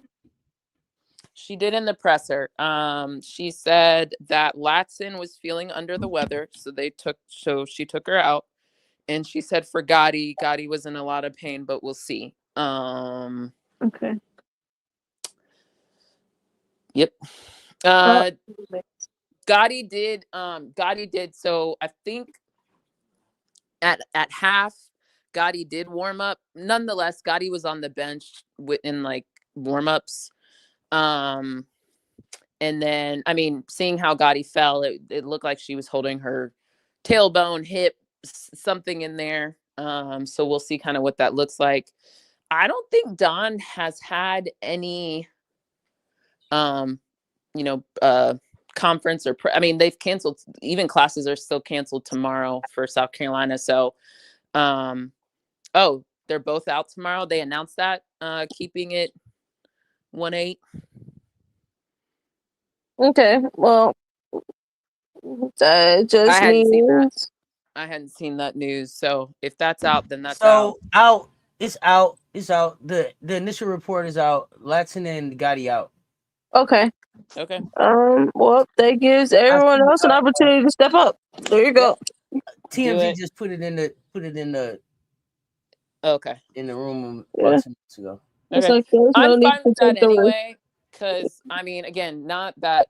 Look, speaking of, it's the SEC, but I think to me this is another. It's unfortunate, but this is not the game to force people playing, right? So take the rest that people need. I think it's also a great opportunity for those who have been playing well. Isla, get more minutes. Alicia, let's try to get her in a flow. Oh, that's the one thing I will say about the game. I still feel like we're missing Alicia, and I don't know. I'm willing to give a little grace, right? Because it's a function of trust on both sides, right? Alicia needs to do a better job of holding on to the ball at times. I think she's still rushing. Like even her turnarounds can be rushed a little bit. But there's also good things she's doing out there. I think she does the high-low the best, just period. I think she sees things. She does a good job of moving around our existing players. If there's a way for Alicia and Joyce to play a little bit more together, or if it's Alicia and Medina, I'd like to give kind of a little bit more time to that. What that requires is whoever the hell is out there to start the game, y'all got to run the score up so we can get more of that. So everybody do your job, right? And then on the Isla side, I really liked Isla's assertiveness as well.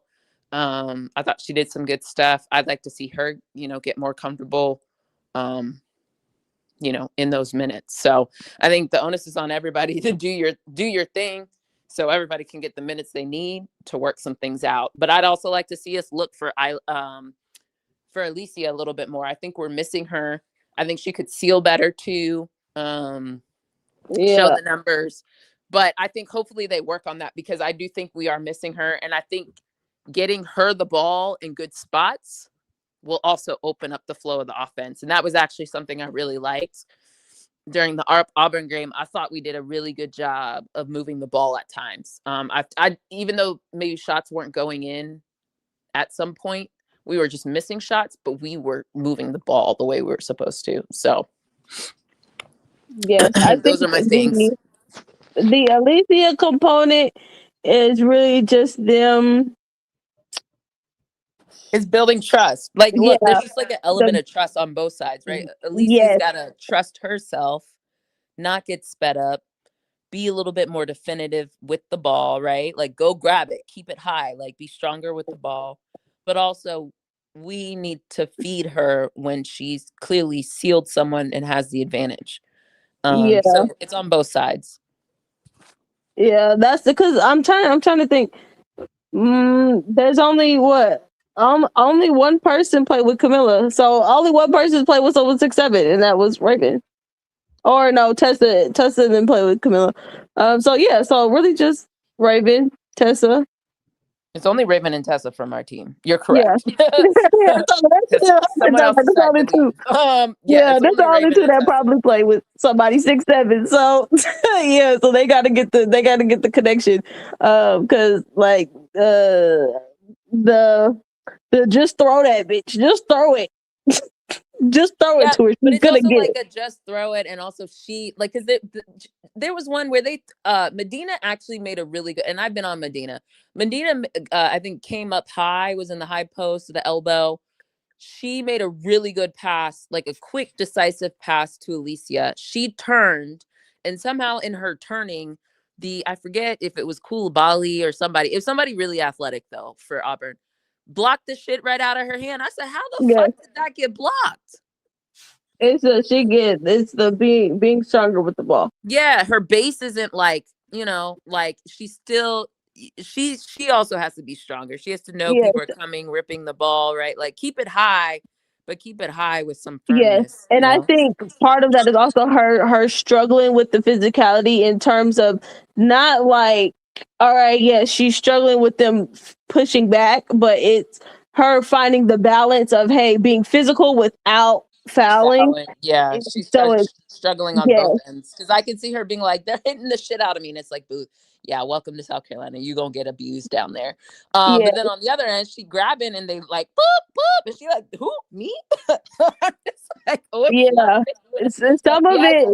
Yes, you. Yes, you. That was either me. Yes, you. It is you. That whistle is for you.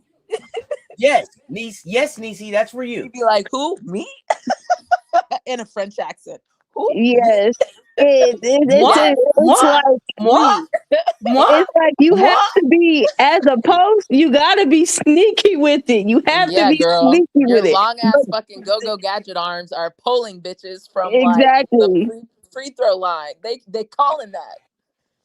Yeah. It's just like you gotta be sneaky with the seals. In the way in which you're sealing, in the way in which you're kind of moving them, because like regardless, you're gonna be able to move guards like your post. You're gonna be able to move them whatever way you want to move them, most of the time. But it's you moving them without I think them calling a foul. The feedback we had earlier for Medina after the Oklahoma game, I think is the same feedback I have for Alicia, because that I watched that play. Her legs, her feet were narrow, like they were inside her shoulders. Like when she spun, and so therefore you're easily knocked off base. Whereas if you had a wider stance, like naturally, if you just had yourself in a stronger, wider stance, I think some of that knocking around you would see less. So I think that's kind of part of it. And like what you were saying, the rushing, she has to find her pace. Like as opposed, like this is the pace that I'm playing at, and you can't force me to speed. You can't speed me up. And that's what she's gonna have to slowly have to learn. Like, girl, you're 6'7". Right. There's not much. There's not once much you jump, not a lot you. of people can go up there with you. Now, if you jump slow or they're up before you jump, yeah, maybe. But yeah, I think that's why, like, even on her turnarounds, it's like, girl, you just throw that bitch up there. Like, just turn around, get set and then rise, and ain't nobody blocking your shit. Like, so I think she just needs to be more grounded in her movement. And I think that's with core work. I think that's just with slowing down the, between the two.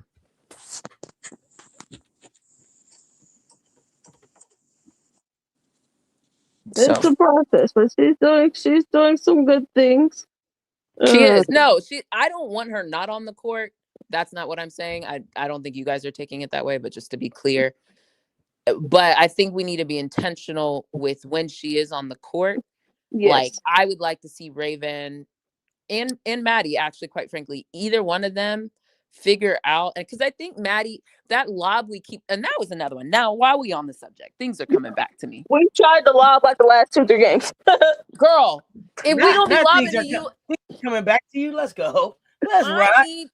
I need you to yam that bitch. Like, don't be going up there catching and trying. No, grab that bitch and slam it through the rim, girl.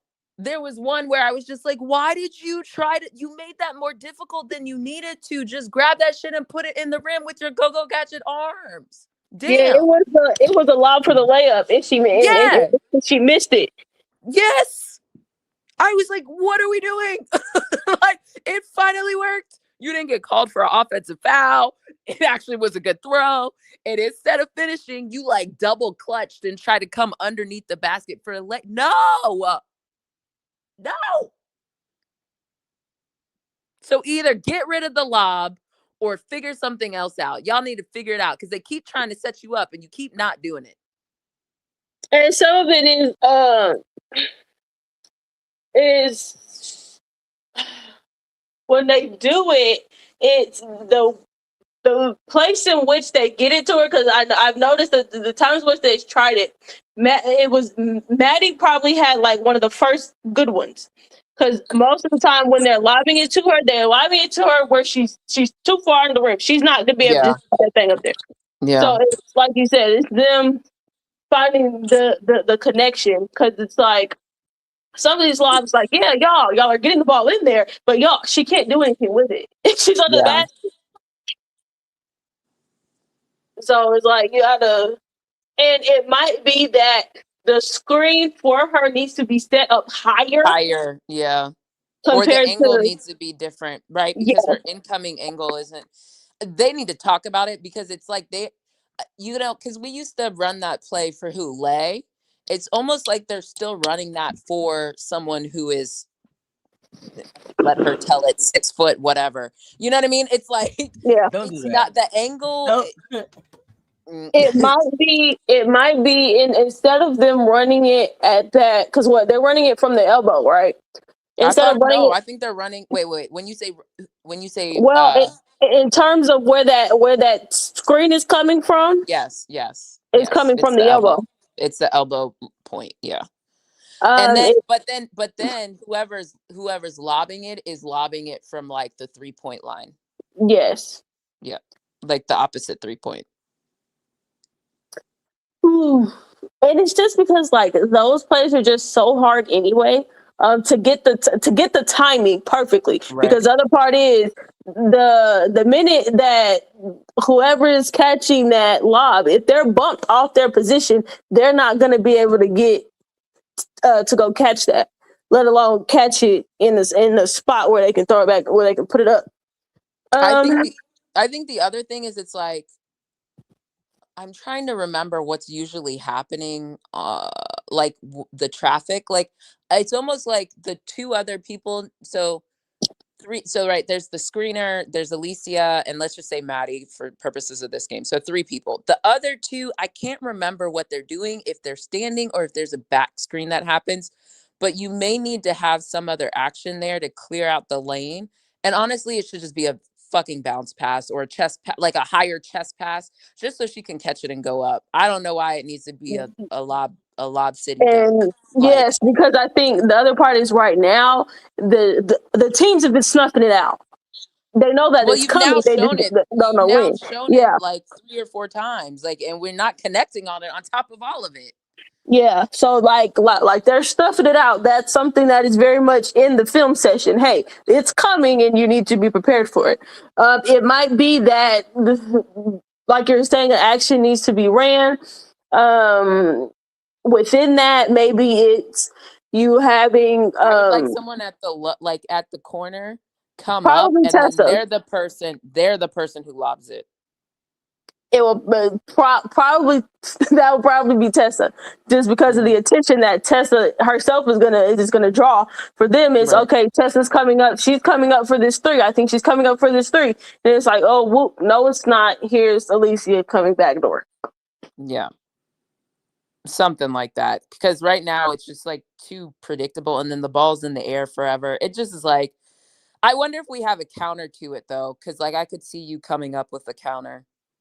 Absolutely. At this point, that's what they should do.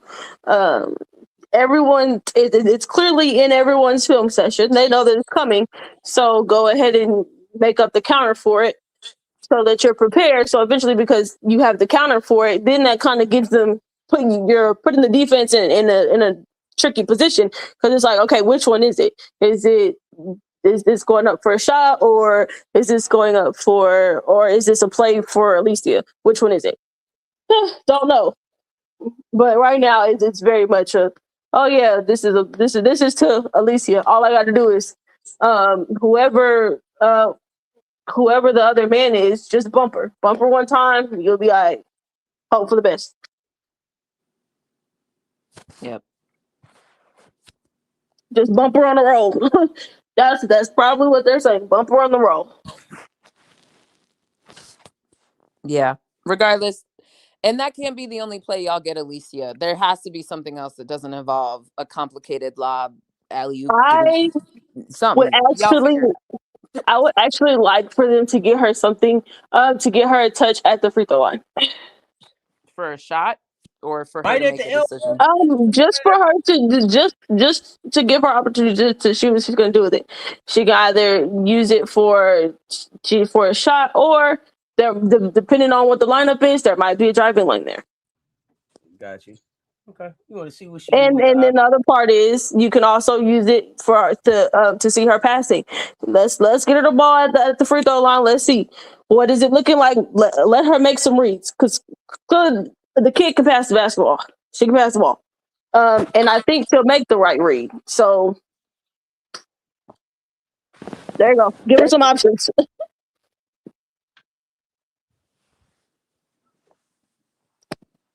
Shot, lane, pass, and go screen for whoever you just passed for. Something like that. There you go. What do you expect the lineup to look like? The starting lineup, or what would you like it to look like for this matchup?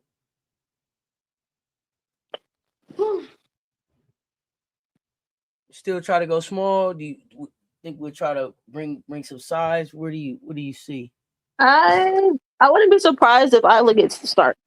If Isla gets the start and Medina back in the starting lineup for this game. So you can bump Tessa to the 2, Isla at the 3, Joyce at the 4, Medina at the 5. So you want to bring Medina back into the starting lineup? Okay.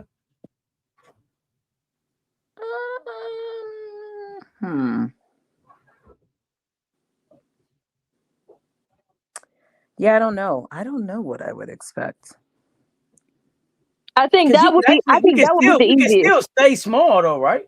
Yes, there is also you can still stay small. I think that's just probably the more predictable one, in terms of like, all right, you're throwing Medina back into the starting lineup because you have no Gotti, you have no Latson, and then you're throwing Isla in there. That's just kind of like or actually, instead of Isla, maybe Maddie. Throw Maddie in there, move Raven to the 2, keep Tessa at the 3, and then Joyce, Medina. Danny Joyce say, what about Dowda starting? I wouldn't mind it.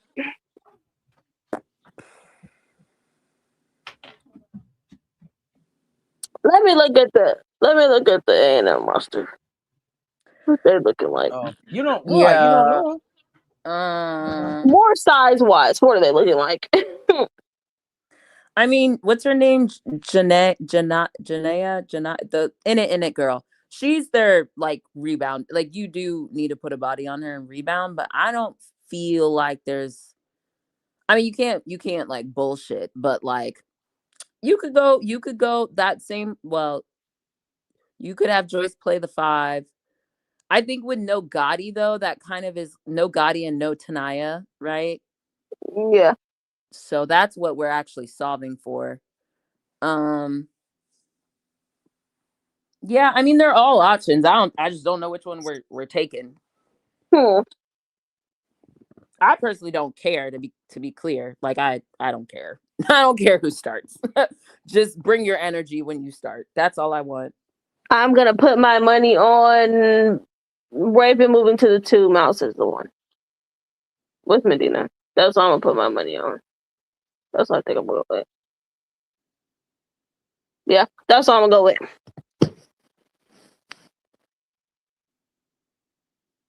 Because I think, yeah, you get Maddie more run at that. You get Maddie run at that starting point. Can't hurt at all. And then that seems like a lineup that Don's used that lineup before. With Maddie at the 1, Raven at the 2, Cess at the 3, and then Joyce and her choice of big.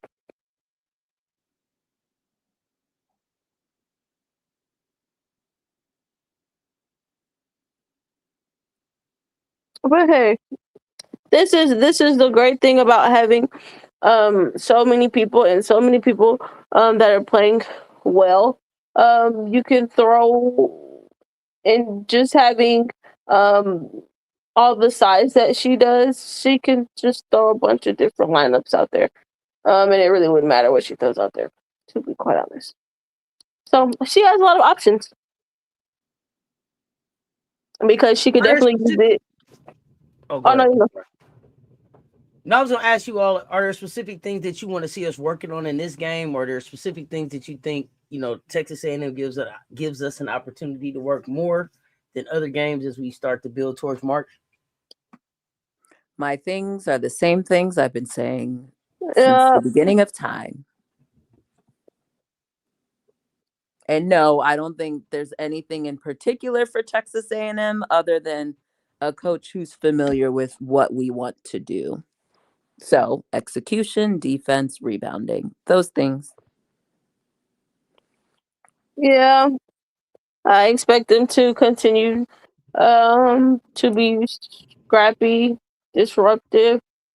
I expect them to rebound well. I expect Joyce not to have 5 rebounds. What else do I expect? I expect them to have more assists. I think assists is something that at a point in the season it was like, all right, are we getting assists? Are we moving? How well is the ball moving? Yes, assist is not the only metric, is not the sole metric to show how well the ball is moving. But it's not. But it is a good one. To see how well are we generating points off of the pass. So yeah, I want to see the ball moving. The ball has been hopping the last 2 games. Let's keep it hopping. And let's continue to be disruptive and rebound. Bum, bum, bum, bum. I will say for a very specific player to move the ball and make the right basketball decision all game.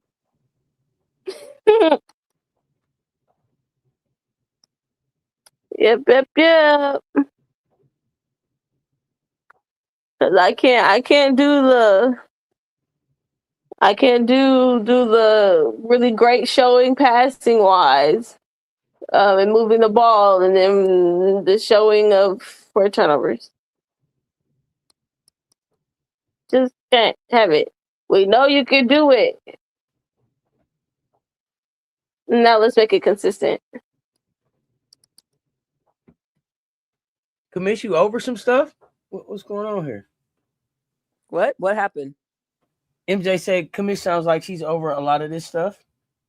Oh, do you guys feel that way, or is that an MJ thing? That's MJ. That's MJ. MJ thing. Okay. Waffles, baby. Oh no, you are over a lot of stuff. You're over not getting your 8 rebounds. This is shit you're over. I'll be honest. I'm not over Yeah, it. I just didn't feel the need to like expound. It's been very clear. I want my rebounds. I want you to move the ball, and I want you to stop going 3-on-1, 2-on-1. It's not, math is easy when you move the ball. She wants her rebounds, and she wants them now. I want them now. I want my right money, now. And I want it now. Now, exactly. I want my rebounds. I want my defense, and I want the ball moving. That's it. Those are the only things I ask for in life.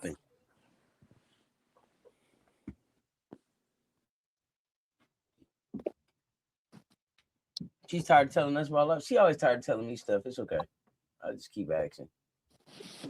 Look, if y'all think Commish is tired of it, I guarantee Dawn is so over it. What did she tell Carolyn Peck before our game against Vandy? That Carolyn said she edited on live, but she's like, we're gonna run our shit. Yep, that's Dawn is over it. Run the fucking shit. She's over it because she's overseeing the glimpses and knowing that you could do it and you not doing it consistently. Because that means you're picking and choosing when you want to do it. You're picking and choosing when you want to make the right decision. And it can't be a picking and choosing. It's the I need you to do it. If you want to win a championship, I need you to do it all the time. Not in certain matchups. If you have aspirations to be the best player in the world, you have to do it. Period. Yeah.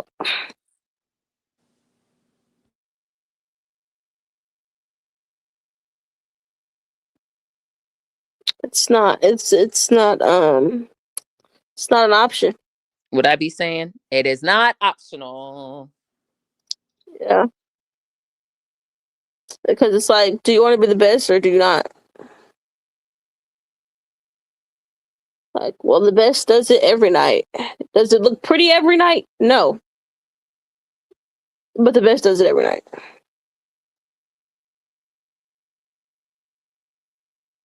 Shoot. The best has the best mess around and have nights in the first half where it's like I ain't really got no rebounds, and then come out the game with with double-digit rebounds. I'll be like, dang, I got to get on the glass. Mission accepted. And gets on the glass, ends the game with like 15 rebounds. Correct. Crazy. The same way they look up at the scoreboard and are like, I don't have points. Let me go get points. You should also be like, I don't have assists. Let me get assists. I ain't got no rebounds. I ain't got rebounds. Let me go get some rebounds. Don't stop at the first damn column. Go over a little bit more. Keep reading.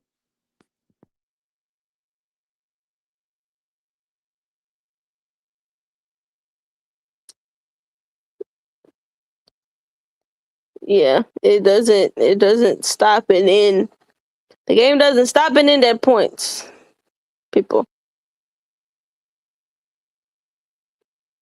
So yes, well let's hope that everyone does what they're supposed to do.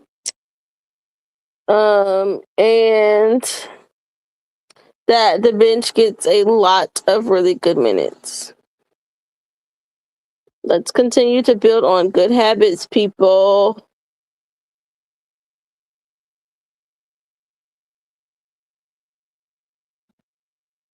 Okay, and let's move it on because we won't see you before this. Mississippi State. How do you feel about the Mississippi State game?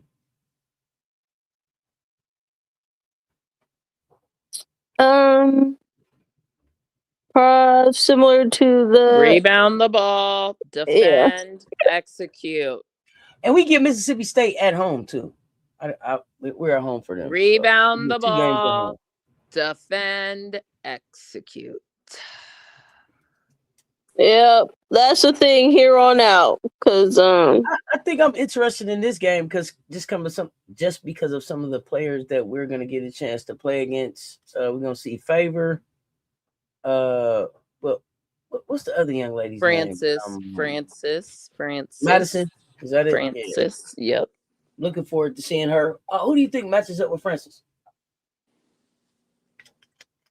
I don't know, because they're probably going to play Favor at the 5. So then you now probably need to bring in a big or our smart lineup, but that requires someone to rebound.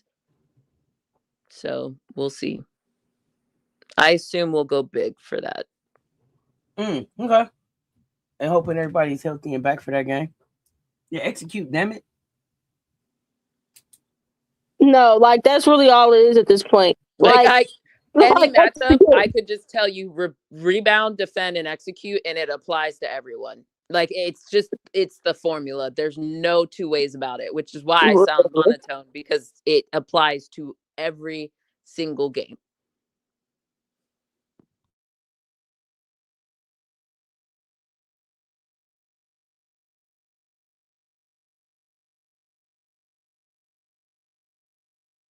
MJ, I'm over you, but you know what? Keep hashtagging it.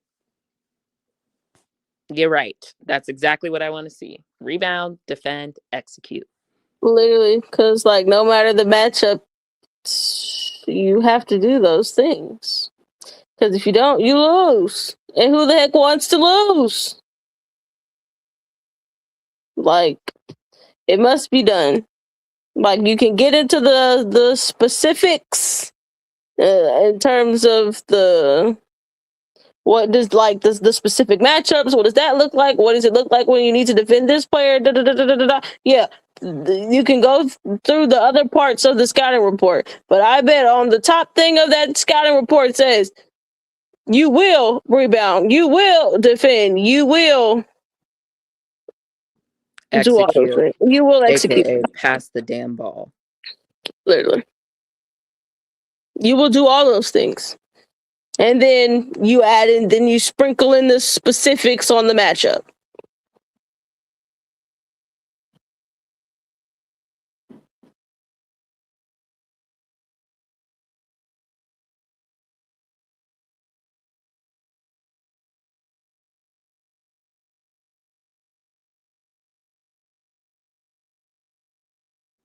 That's all I have.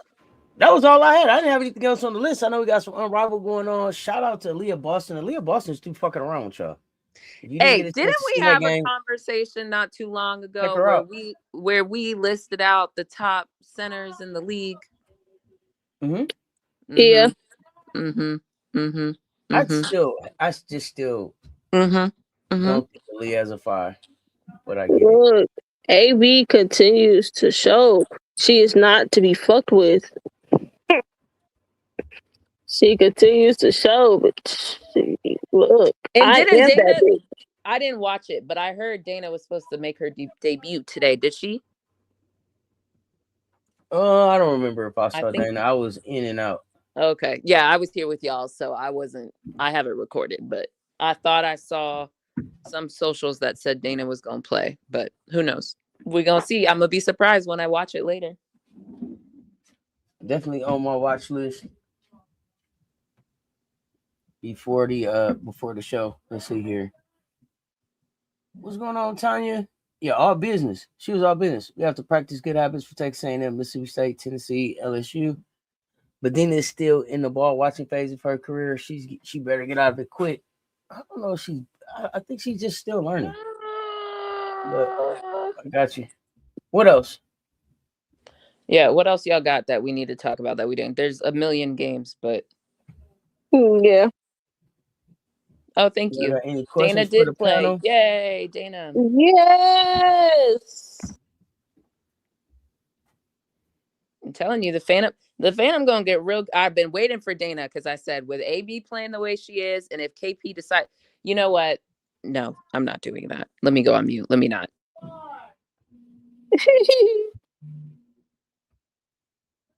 Yeah, stay ready so you ain't got to get ready. You better believe it.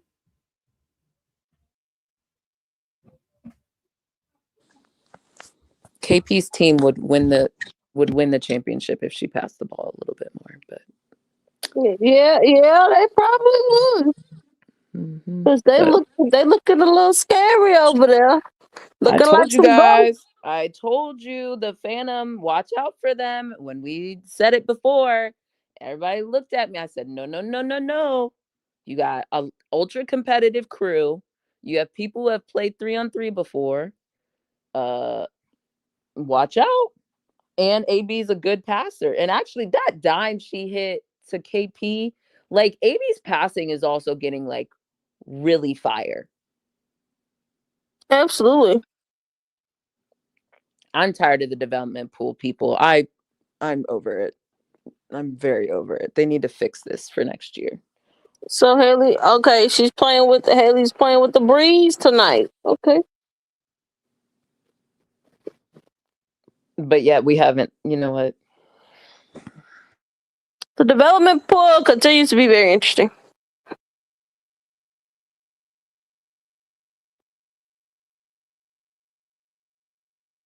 And I have a When is LA question. gonna get some run? Go ahead. Has Fee got that surgery yet? Yeah, on one of her feeties. That's why she on the scooter. Okay, I just had to make sure. I was wondering if that scooter was hers. That was sitting right next to her. Okay, Yep. I just need to make sure.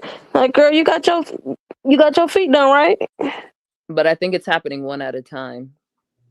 So I don't know how long she has to wait before the other. I assume they didn't do both simultaneously. Yeah, she got a kid. She can't do both. Right.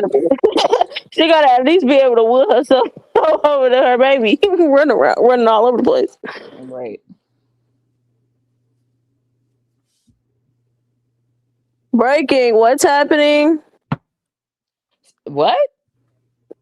The Warriors. Whoa, wait. Can you read that, Auntie? Because the comments are the way it's showing up. I can't. Yeah.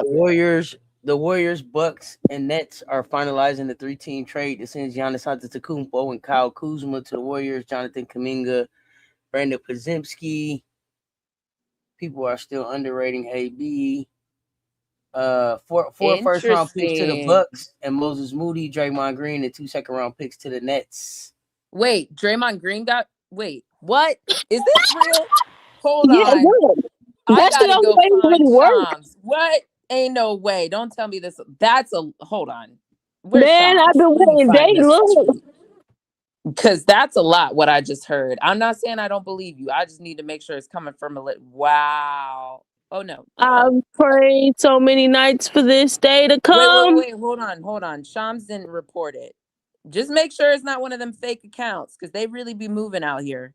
But low key, it would make sense. Wasn't Draymond on his podcast the other day talking about how I ain't worried, I ain't scared. It sound good, but I don't see it. I don't know. Once I heard that Draymond piece, I said I don't know. Hold on, there's a lot of he ain't never talked about that trade stuff for himself. Oh, Notre Dame beat Stanford. Oh wow, I missed that one too. Dang, Stanford. I'm trying to figure out why in the world Golden State won Kyle Kuzma with it. But hey, I'm not seeing that trade. Because I'm like Kyle Kuzma with it. I'm just saying I'm not seeing it. That's it. But I got all the fake parody accounts blocked.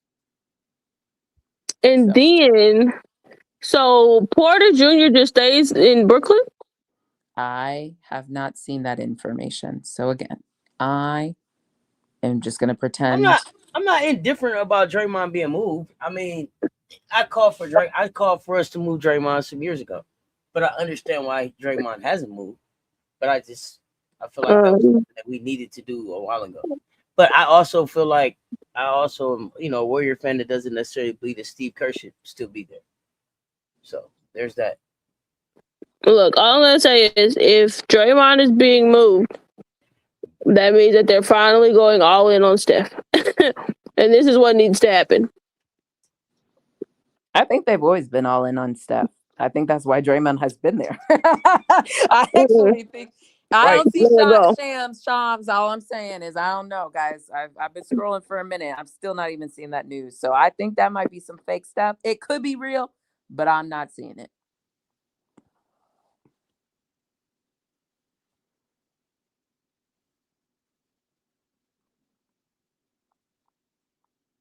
But Kuzma has been playing good for the Bucks. Yeah, I'm not seeing it till I get a ESPN. Yeah, the Kuzma part doesn't make sense to me because Kuzma isn't a Kerr player whatsoever. Not a Kerr player whatsoever. Kerr will probably sit there and say, "Look, I'll keep Jonathan for all that." Before he take Kuzma. Yeah, I don't think that's real. Anyway, anything else y'all got? What else y'all want us to react to? Otherwise, I'm gonna go watch. I forgot the Grammys was on tonight. Damn it! I should have recorded that. What's going on? So I do appreciate y'all doing this Sunday night baseline brunch. I didn't have anything else, ladies. Unless y'all have something else, we can wrap this up. Oh, go ahead. We need to put in our Super Bowl picks, y'all. Super Bowl on Tuesday. Wait, Super Bowl on Tuesday? What? Brittany, what? Sunday? The Super Bowl's never on a Tuesday. It's on Sunday. It's always Super Bowl Sunday. That's why you always gotta go to work, like, feeling some type of way. Like, the hell? See, y'all, I'm sorry, y'all. My schedule all jacked up. I'm all over the place. Wait. I kid you. No, okay, look, it's the ESPN. Look, ESPN got me all jacked up on the dates and everything on my stuff. There's a lot going on. I have a lot going on. And Super Bowl's next week. Okay, next. Oh, that's great. So I won't have to worry about being on a plane or anything. Okay, so we'll be back before we make our picks. Yeah, we'll make our picks from today.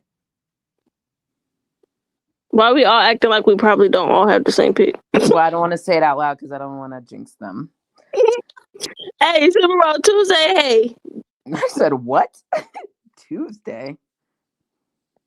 What's going on Tuesday? Something got to be going on Tuesday then.